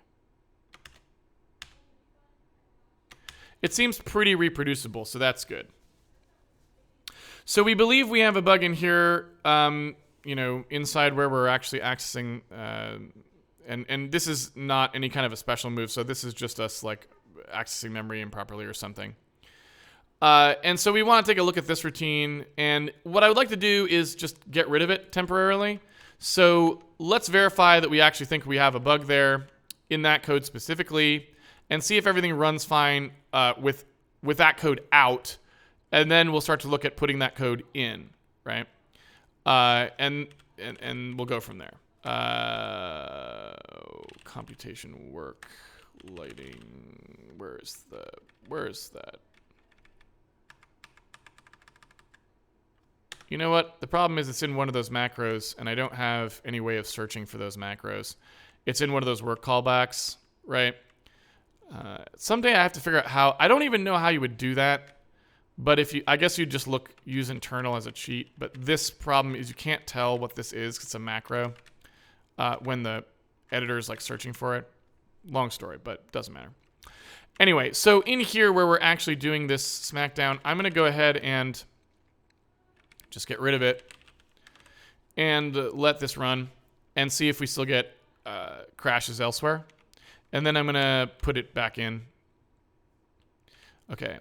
So basically, if we just have only the spec map, which you can see on the right side, we're not getting that crash, right? And you can see the specular lighting over on the side there, right? Specular bounce lighting. And it actually looks fine. I mean, I don't know if it's right or wrong, but if, you know, there's no obvious errors. It looks like what a bunch of specular bounce would look like, right? So, you know, it doesn't look obviously stupid. It might be, but just doesn't, you can't obviously tell it's wrong. All right, so in our diffuse blur, this is where it looks like it's having trouble. So let's take a look at what this is actually doing and see if we can make some sense of it. Also, one thing I would note is at this point, one thing I might also want to do is this light atlas offset might now want to go away. So if I look at all the places that were using it, and you can see like this is the complete list. So one of them is here, and that's where it should go now, I think. And then there's these. And so I don't think I necessarily want these in here. Fortunately, I think that's the only place that it is. So I'm okay with that for the immediate moment. But you can kind of see that like this should probably go away and work through those tile accessors now, just so we can track them more carefully. So I just wanted to make sure that that was the only place, and it is, so that's okay. So now if we come back here and look at this, we got to figure out what we're doing here. We're accessing a diffuse tile here, and we go and get a diffuse texel out of that tile using a particular accessor. We then take a look at it as if it's a 3 wide. So what we're doing here is just doing computing 3 of the diffuse blend. I'm just computing 4 of the diffuse blends at once, just to make the math faster by taking advantage of a wide vector. That's all we're trying to do here. So this is figuring out how many of those we have. And so it's however, like this would be 10 minus 2 divided by 4, or 2, right, sets of 4. We're loading out of the diffuse weight map, which we have not worked on. So this is kind of a garbage thing at this point. But it should be wide enough to store the information we actually need. Because we made it like oversized.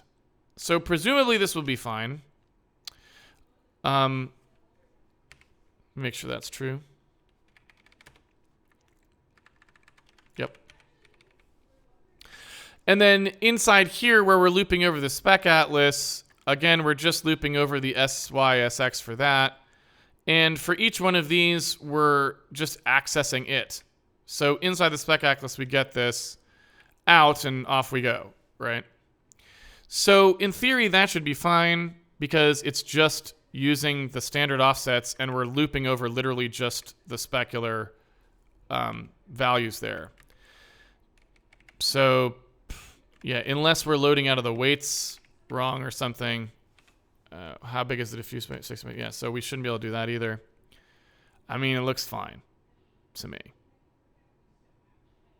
I'm not seeing anything stupid there, right? We unswizzle the results and then we go to store them. And when we store them,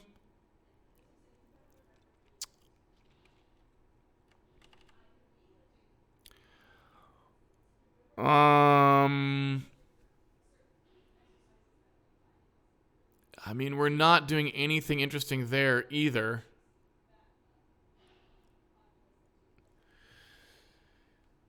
So to be honest, I'm not really seeing the bug. Oh, excuse me.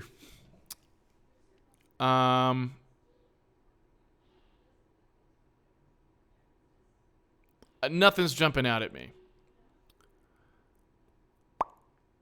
So here's the first thing I'll do. I I will just take a minute to see what happens if we nerf some of these stores. Now, the problem with doing this is the optimizer may remove the entire loop if we don't store. So that's a little bit of an issue. I will just check to see if it did that or not by quickly going to the disassembly and just looking at what it's doing. So, yeah.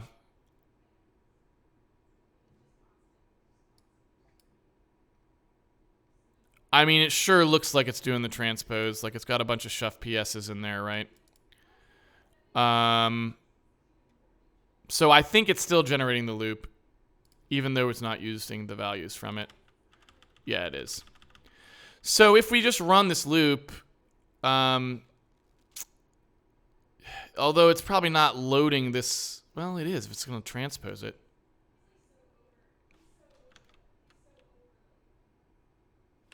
So I think it's just this part that's wrong. Let's check. I mean, let's see what we can see here. If in here I was in the dest C value where we are getting this offset out of here, if I was to do something, oh, duh, that was pretty much it. That was just a bad address. We were actually targeting this particular pointer rather than using the pointer to point at something. So I think that was all that was. All right. So, I mean, seems plausible what I'm looking at now. This should actually be using the diffuse bounce lighting for propagation now. So that's good. If we actually enable the lighting in the ZBias program, we can look at what it looks like. So I'll just turn that on real quick. I don't know why I stopped the program. I guess that would have hot loaded just fine, but we don't really care. I mean, it's not a big deal. So if now we look at what we've got, you know, you can see that the light propagates a lot more, which is what it's supposed to do, because now we're actually looking at the diffuse lighting correctly. And so, like, outdoors, right, it doesn't have anything to bounce off of. These trees, like, at the moment, we don't put in reflectors for these trees. We should, but that's a world gen thing, not a, has nothing to do with the lighting stuff, right?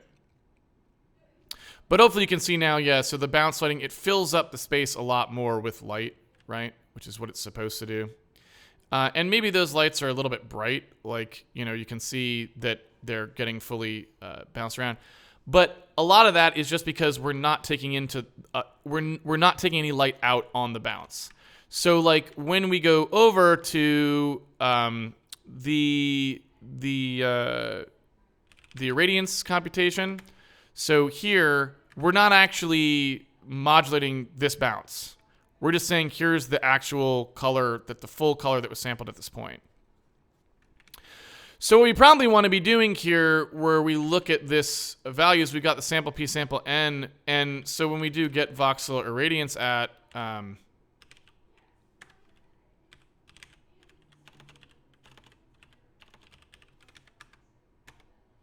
why are we not, oh, compute voxel irradiance. So we're looking at compute voxel irradiance at there. What we don't have, the sample ref color here, are we actually using that? Oh, we are. We are using the sample ref color. So are those sample ref colors set properly? Would be my next question. Because you can see there's just way too much light coming in here. Like, all the light is bouncing around infinitely, which is not what we want.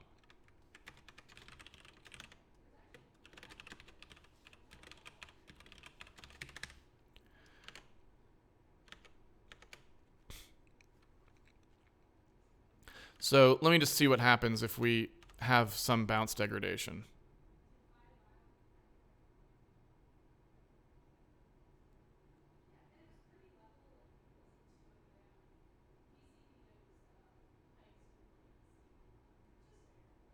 Still looks like way too much transmission. So that seems like maybe we just got some bugginess there. Of course, we also aren't doing the bounce, which is sort of a separate issue, but... So here's with lower transmission.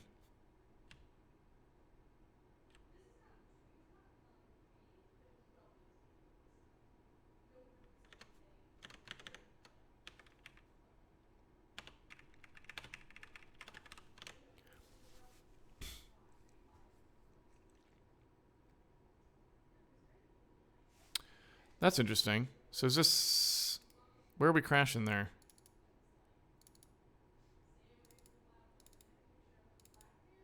Oh, just in the debug data. Never mind. So I'm not sure. This is probably a point where I should stop for today because we're pretty much at the end. But all right, so we're getting closer. We're not really there yet, but we're getting closer. And now we can bounce our light around much better. And we're not actually doing the bounce. Like, I mean, the actual bounce computation, right? In here should do this. So when we do, when we hit this surface, we've got the normal. We want to bounce off and sample what the incident lighting would be, right? And so I guess the only thing I'm not sure about is, well, no, I think about that's not true because we're just sampling diffuse. So as long as we do a sample n here, we should be good. So actually, this is all, none of this is necessary.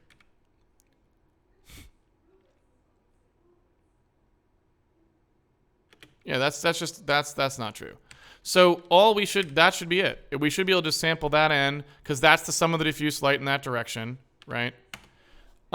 So the outgoing should just be the sample n, I think.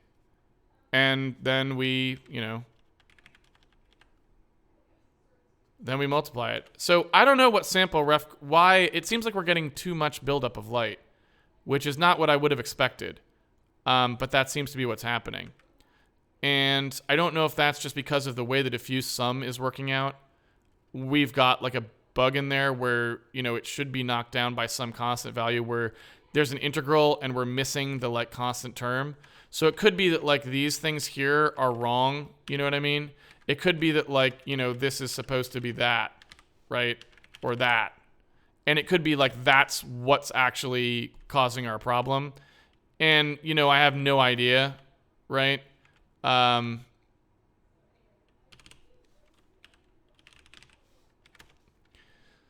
it's really hard to say. So I think we have to go work on this stuff more. So like, for example, if we've stuck a fudge value in here, just curious what happens.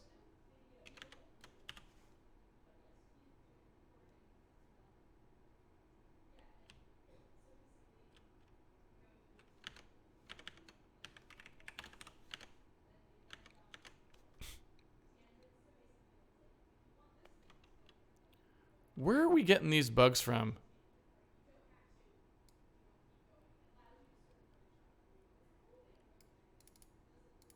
Just our debug record stuff needs work. We tried to get too fancy with it and it didn't pay off. It just creates headaches, really.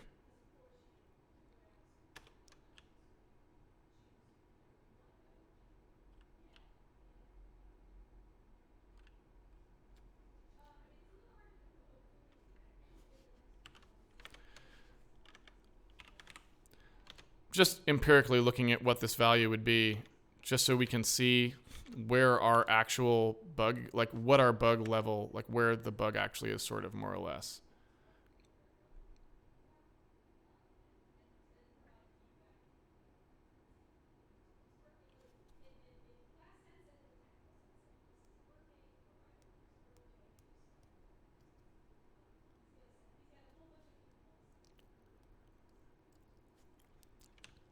So, I mean, looking at it, I would say like that looks kind of more correct in terms of like what you would want the answer to be.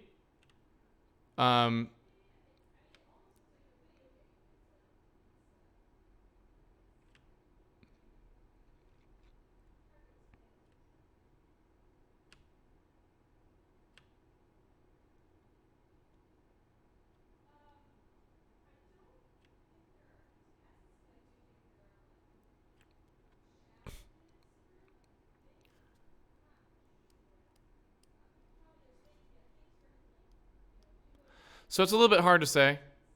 But that seems more like roughly where it should be.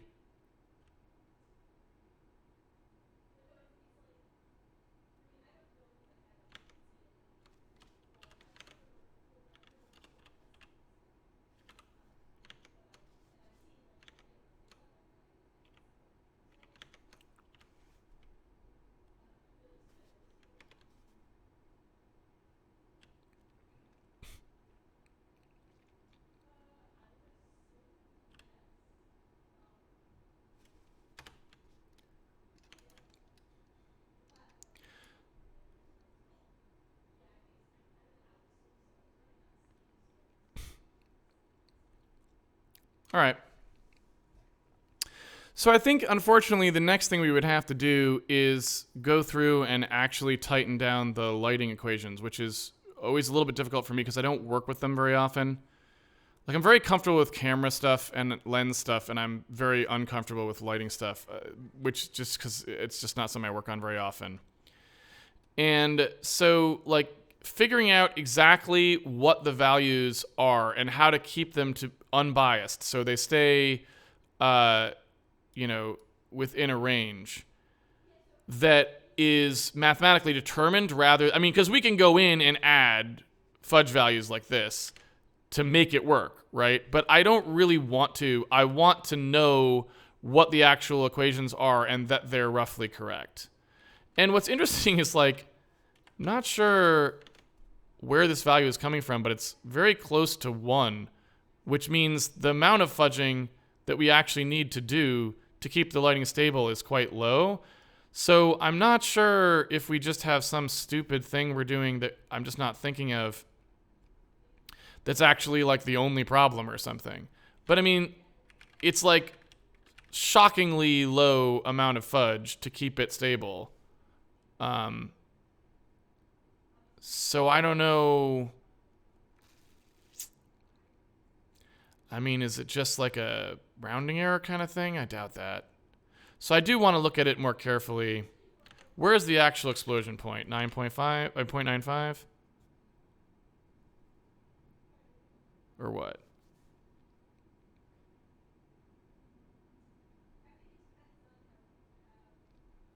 I mean, right, it's crazy that that's the fudge value. That's so close to 1. That also makes me confused about, like,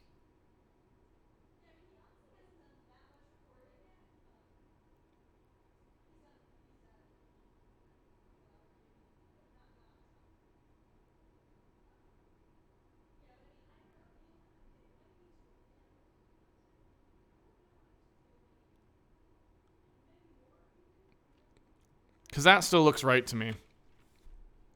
Especially if we added some, exposure control in there so that the brights weren't quite so bright. You know what I'm saying to you?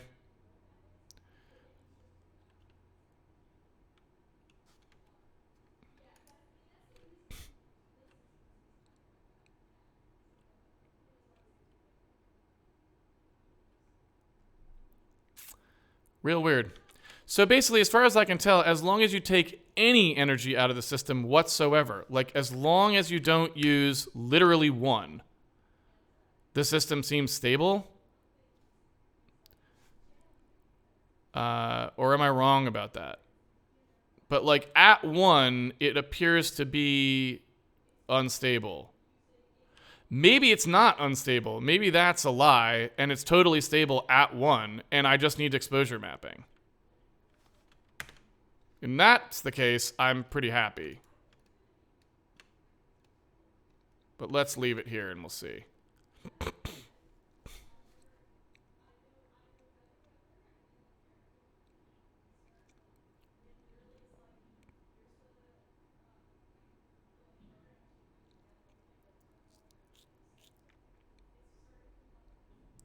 All right, let's go ahead and do Q&A for the moment.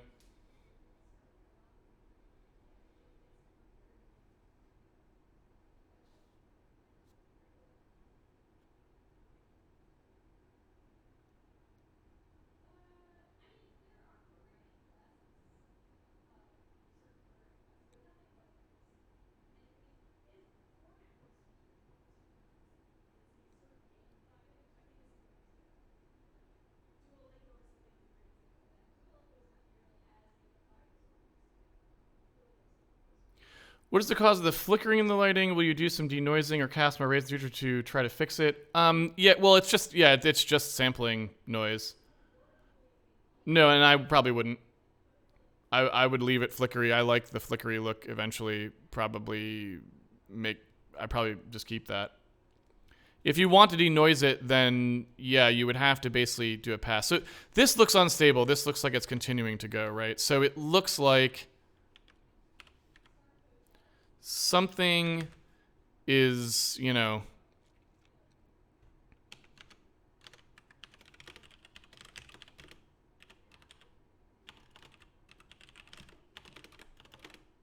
is it? What's the spelling of that? That's the worst spelling ever. Empirically.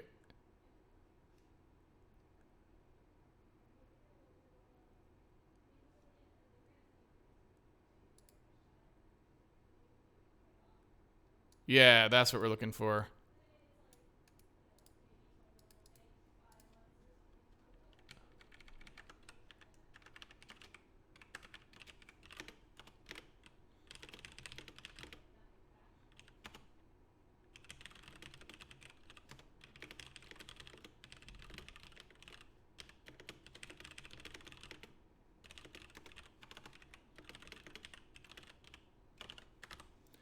So that's some kind of a bug, right?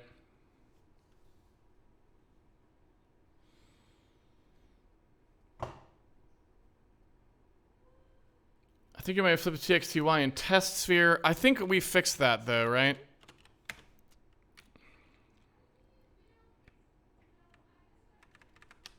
Because that was flipped, but we reflipped it, right? Could it be useful to have it print a value like the average textile color of the diffuse and or specular maps on the screen? Yeah, I mean, it could. You could sum them up and just see what the total amount of light is, right? I'm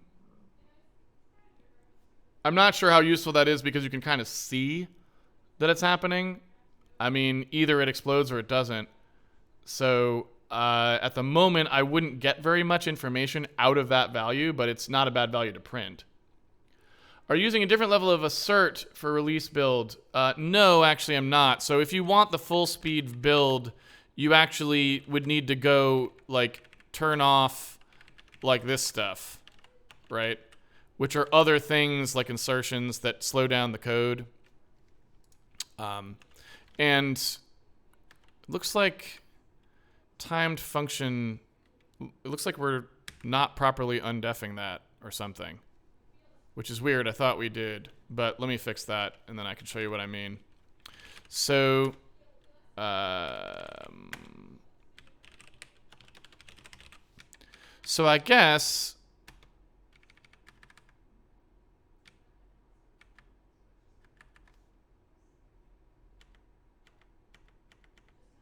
so Handmade internal is clamping out all of this, which is a mistake. It looks like, right? So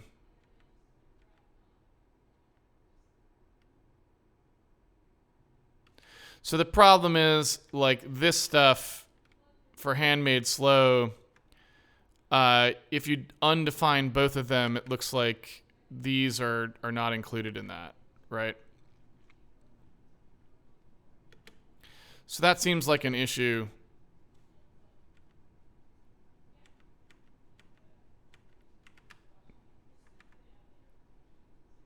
I'm not sure what we would do about that. So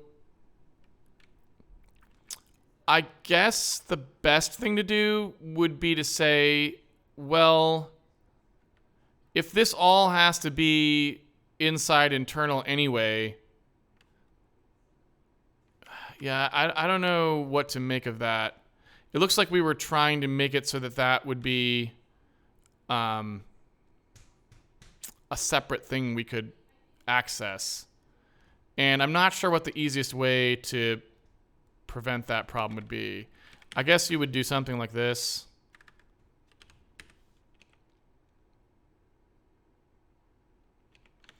So this is running with none of the stuff enabled, right? But as you can see, like, it's not like that much faster. So that's why I don't generally do it, because we don't get like a huge speed boost from it or anything. So it's usually not an issue. Like, we don't put asserts in like places where they're really hugely problematic, because usually it's pretty simple for the compiler to output something where the branch is predicted anyway. So you typically don't gain as much as you might think, right? So we just haven't bothered with that particular thing. So yeah.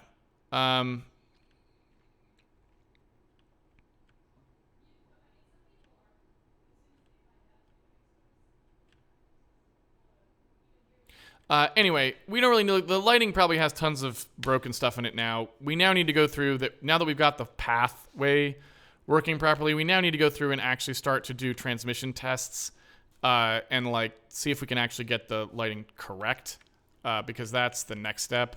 And then finally, we would go to optimization, which is like the final thing.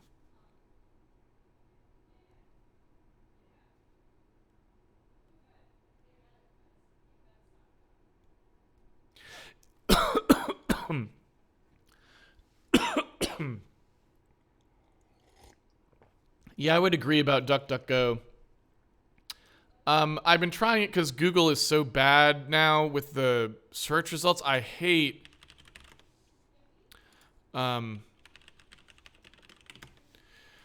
this. It's just so hard to read. It's just terrible. And so I just don't like it. So I want another search engine. Unfortunately, DuckDuckGo's search is crappy. But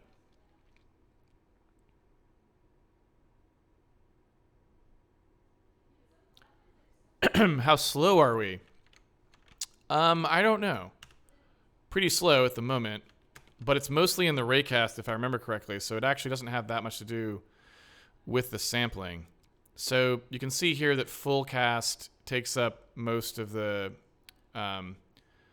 frame time, but there is a part of it here that's the diffuse blur. So this is the diffuse blur here, right? And this is the raycasting and irradiance sampling. Amusingly, like, I was surprised to learn that all of the actual irradiance sampling does not account for as much time as I would have expected when we nerfed that out. So that was weird. But basically, we're still looking at a problem of like, hey, we can probably do something about without too much effort. So improving the speed of the diffuse blur, because we can cut corners there. There's stuff we could do there, I think, that we're not doing now. So that's probably, because we could probably do something separable for that. I wouldn't be surprised if we could, and cut down that computation pretty dramatically. So I'm guessing that this could be flattened without too much trouble. The full cast, I'm sure we can speed up, but that's going to be the more complicated thing, because then we got to start looking at like, okay, how's the spatial partitioning? Is it working okay? Like, we got to be more serious about that set of things. And so that's going to take more work. And I also think it's probably getting called too many times at the moment. So if you look at what's going on there, if we look across this distribution, what you can see is that if I switch to the thread view, we've got like 6 worker threads working on this thing, right? And I don't know if the main thread counts or not, but whether it does or it doesn't isn't really relevant. The point is, we've got all these threads that are working on the that are working on the raycast and mixdown. And so the 32 here is because it's being distributed, so it's basically 4 times per thread. Each thread is, sorry, that's wrong. Probably more like 5. Well, 4 or 5 per thread working here. Possibly even 6. Doesn't matter. Point being, a few times per thread, it's going to do this. And then the full cast call, this is for each raycast, it's getting entered many, many times here. I don't know if that's just too much setup. This is just a lot of calls, right? I don't know if it's actually doing a call. If it is, that's probably bad as well. And so these just need to be done more efficiently, right? Like we need this whole thing to be more efficient, and at the moment it's not particularly. But basically what you can see is 90+% of the time is just in that lighting update. So we know what the problem is, right?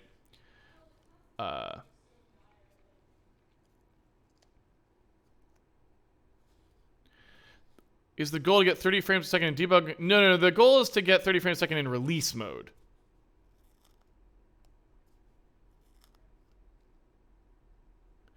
Are we faster than the previous solution? So it's really not a question of faster. We didn't have a previous solution. I mean, that's the bottom line, right? Because the previous way we were doing it, we had no way of lighting our sprites at all. We just didn't have it. So this is the first time we've really had a way of lighting everything instead of just the geometry around the world, right?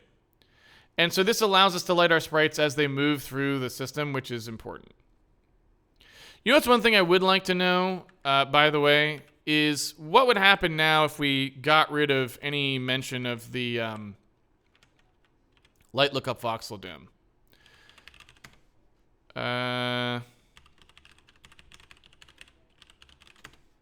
So if we went through here and stopped doing this stuff, I wonder to what extent this thing would work with now asymmetric voxels, right? So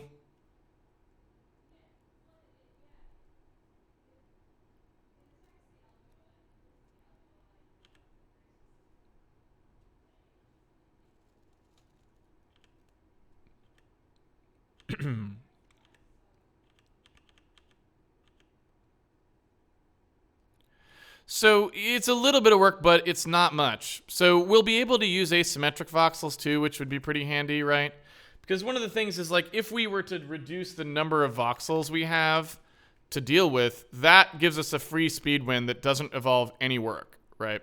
So for example, if we reduce the number of voxels, like here, you can see that we still get the lighting and it works just fine, but now it's much faster, right?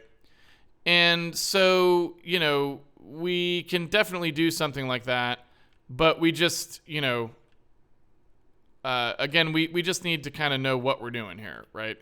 And so that's another free speed win sort of thing we have. And so if we just reduce the number of voxels by placing them more accurately and maybe reducing the number of Z slices, that gets us to 30 frames a second without doing anything, right? And again, that's just because there's a lot less of them. So, you know, as we go forwards, I think we'll be able to do some things, but the question is just, you know, can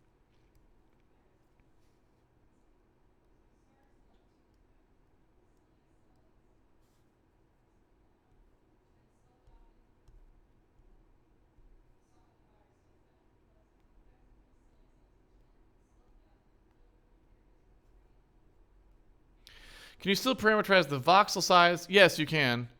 I'm curious if decreasing the voxel size will remove some cubeness. Probably not, but there are probably other ways we can make there be less cubeness. For example, by doing blending that is more fuzzy and less bilinear, for example, might help that.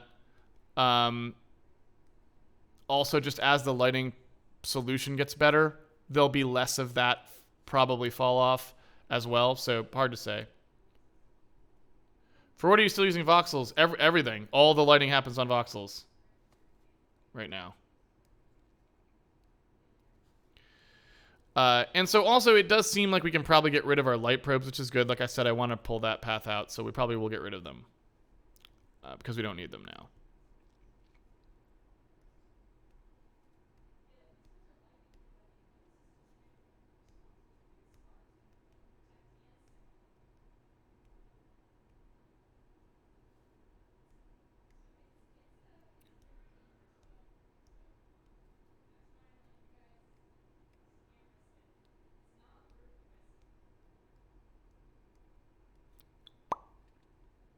We all good?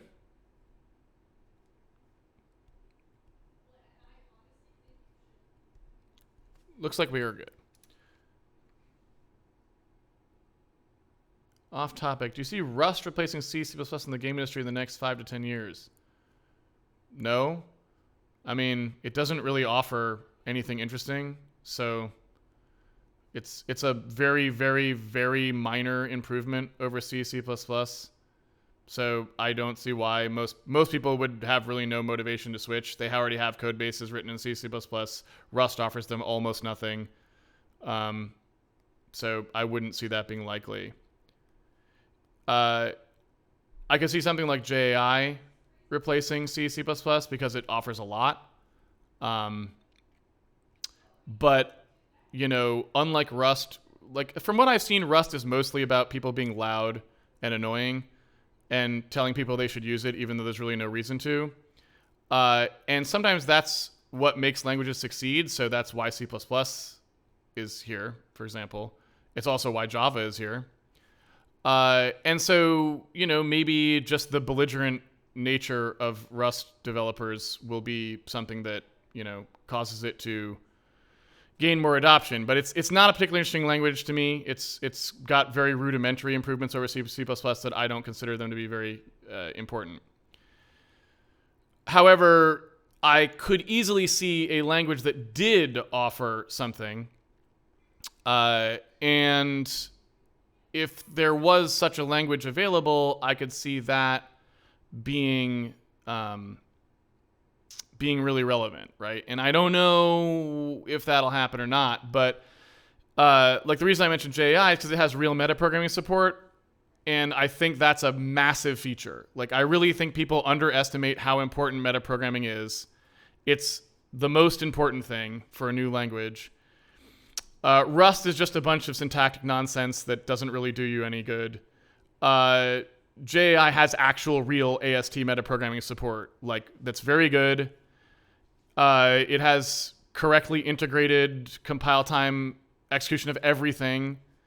And so it's the right model, right? And moving to something like that would be a real improvement. You know, I would seriously think about it. And I don't know what other C, C++ people would think about it, but that's a compelling argument as to why I should rewrite my code base or at least port it over time. Whereas the argument for Rust is nowhere to be found. It's just a bunch of loud people saying things that aren't actually particularly applicable to what I do day to day, right? So that's what I'd say. It would help. If people were less interested in language nonsense and more interested in what actually happens to your code, right? And, you know, what I care about is like really good stuff that will, like memory safety, I don't care about. Like you saw what I do today for memory safety and it just works. It takes me like a couple hours of time for memory safety and I'm just fine. I never have this problem. It's just not an issue for me, right? So adding a bunch of crap to your language for memory safety is just wasting my time and adding complexity to your language for no reason. I don't need it and I don't care, right? And in my opinion, other kinds of bugs are way more important. They're kinds that you tend to see a lot more often and that are way more difficult to diagnose and find, such as index swizzle problems and stuff like that. Rust does absolutely nothing for you. The heavy lifting work that I have to do day to day usually has nothing to do with memory safety. It doesn't have anything to do with memory even. It usually has a lot more to do with things like how to notate things concisely. And as usual, Rust delivers you literally nothing on that front. They decided what they think the syntactic sugar beet should be for their language, and they just stuff it down your throat, exactly like C++. This interests me not at all. If I'm going to switch to a language, it's going to be one that allows me to create the correct shorthand at all times for what I am trying to do, and that is what JAI does. It gives me the AST. I can actually do correct metaprogramming fully throughout my entire code base, including mixing ASTs together using convenient things. That's what I want. Rust doesn't offer any of this, and I have no idea why people are so excited about it. I guess they just, I don't know. They're probably the same people who are excited about modern C++. It's just People get it in their heads that the language is the interesting thing. It's not. The language is the thing that enables you to create the code. And what you should be focusing on is what kind of new code does this let me create? And in Rust, the answer is none. So I do not understand why people keep telling me about it. I really just do not care about Rust even a little bit. It seems like it's targeted at people who are not me.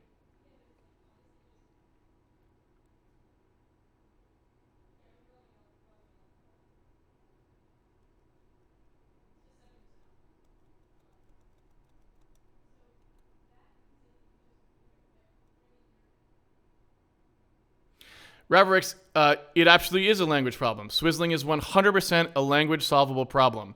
So one of the things I designed at RAD was a program called Mustache. I've given a demo of it before. And what it is an augmentation that you have to manually put in C that allows you to find all your swizzling problems trivially. It like automatically finds them basically. If I had JAI, I could just put that in my AST front end and it would apply to automatically to any part of the code that I wanted. Rust can't do anything like that.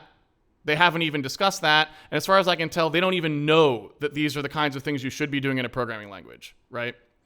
So they're not working in the same headspace that I am. Like I'm thinking about how do I solve the hard programming problems that I hit every day, and they're thinking about how do I protect someone from writing off the end of a buffer, which is like the least interesting thing to me.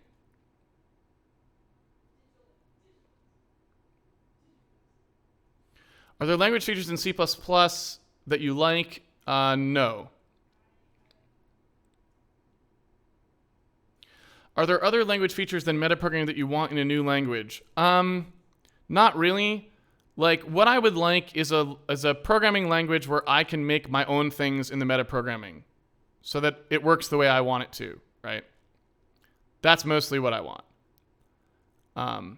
I just, I'm not interested in any of the other stuff. JAI, if anything, doesn't go far enough with the metaprogramming. Like, ideally, if you were to hand me a language, I would want one where I can change my internal ABIs and stuff like that. So, like, I'm actually in control of function preambles and all that sort of thing internal to my code, right? Yeah, I mean, and I don't want to bash too much on Rust. I mean, I do because I really hate the way people advocate it because they're doing exactly the same thing that C++ people did. They're kind of trying to jam it down people's throats by claiming there's these benefits that aren't actually there or aren't very interesting, right? And that really annoys me. But it's not like Rust is unique in this. Like that's like most languages nowadays is a bunch of evangelists and not like a whole lot of sizzle and not much actual meat, right?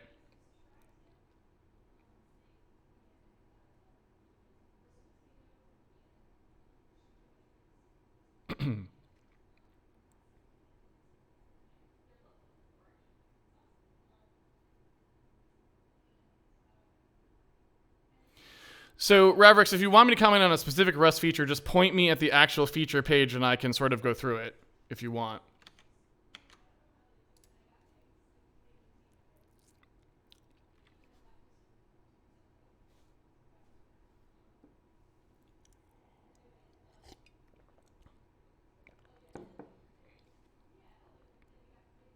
Yeah, and NetherX, so functional languages like Haskell and also just like completely generic languages like Lisp, they offer a lot of these options. The problem is the language itself isn't set up to be particularly good for programming, right? Like Lisp, for example, can do all these things. And not only that, it can do it at runtime, right? But it's not really set up to get good output code with concise input code, right? It doesn't actually, when you actually look at the resulting Lisp program, the output tends to be actually quite poor because you don't have control of the lower level stuff like you would want. But B, the actual legibility of the resulting code is really bad, right? Because it doesn't allow much constructs for human readability, and that's sort of a crucial part. So what you're kind of looking for is a way to get your metaprogramming language to allow you to create constructs that are easy to read, that produce good, high-quality code on the other side, right? But absolutely, like you can go back to Lisp, which is an extremely early programming language. It had all this stuff, but things like C, they don't have the power of Lisp at all. And you can see why because of the trade-offs that were being made. So what you're really looking to do is to get like the concise legibility of simple C code, right? and the performance you can get by hand tuning that code in a language that has the kinds of features that Lisp does, where you can manipulate all of the code very concretely in multiple passes and all these sorts of things, right? And this is a difficult language to build. That's why nobody builds it. They usually build simpler things like Rust, right? Because those are easier to make. It's much easier to make the Rust compiler than it would be to make a compiler for the language that I'm talking about. So. Did someone want to send the Rust macro page?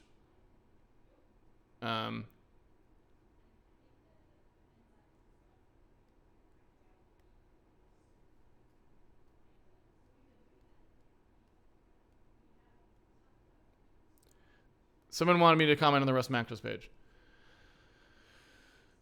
But the person who asked me to comment on them didn't actually provide the link they wanted. Someone else suggested maybe it was doc.rustlang.org.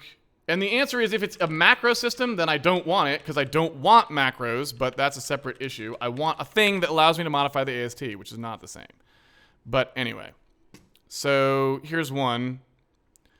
Is this the one we're talking about, or do you want to talk about the other one? I don't know which one you want.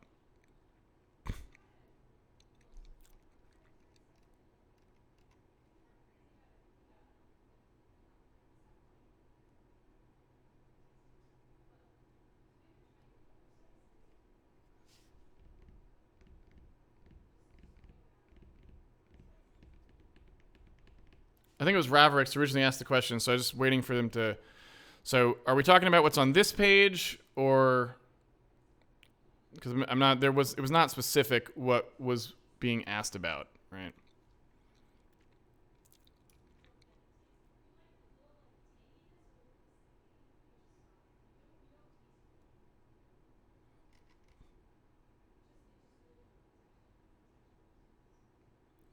Oh, if I had looked at it at all. Yes. I mean, I don't program in Rust, so I'm not qualified to comment on like extreme nitty-gritty.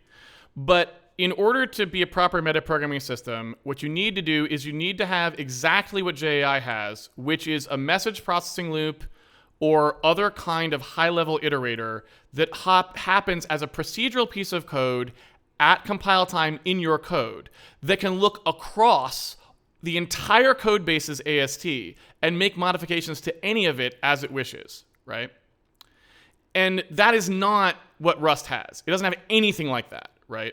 All it has is some little like nonsense stuff where it can like turn strings and ASTs or that sort of like spot stuff, right? And that's just not useful, right? It's not the same. It's not a real metaprogramming environment. It's a crap programming environment, right?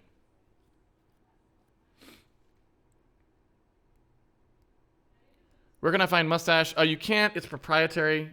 I gave a demo of some of it on stream, so you can find that. But what do you think of Clang tooling to create such AST manipulation tools as part of the build pipeline? I don't think it's a good idea. I mean, it's not a spec. It's not a language. I really wouldn't want to lean on that, right? So. Also, compiling Clang is a nightmare. Anyway. All right. I'm going to go ahead and wrap this up. Thank you, everyone, for joining me for the episode of Handmade Hero. It has been a pleasure coding with you, as always. If you would like to follow along the series, you can always pre-order the game on handmadehero.org. It comes with a source code, which you can use to follow along with at home. I will be back here next week, although I don't think I posted the schedule yet. So the schedule will be on here as soon as I post it. Until then, have fun programming, everyone, and I will see you on the internet. Take it easy, everybody.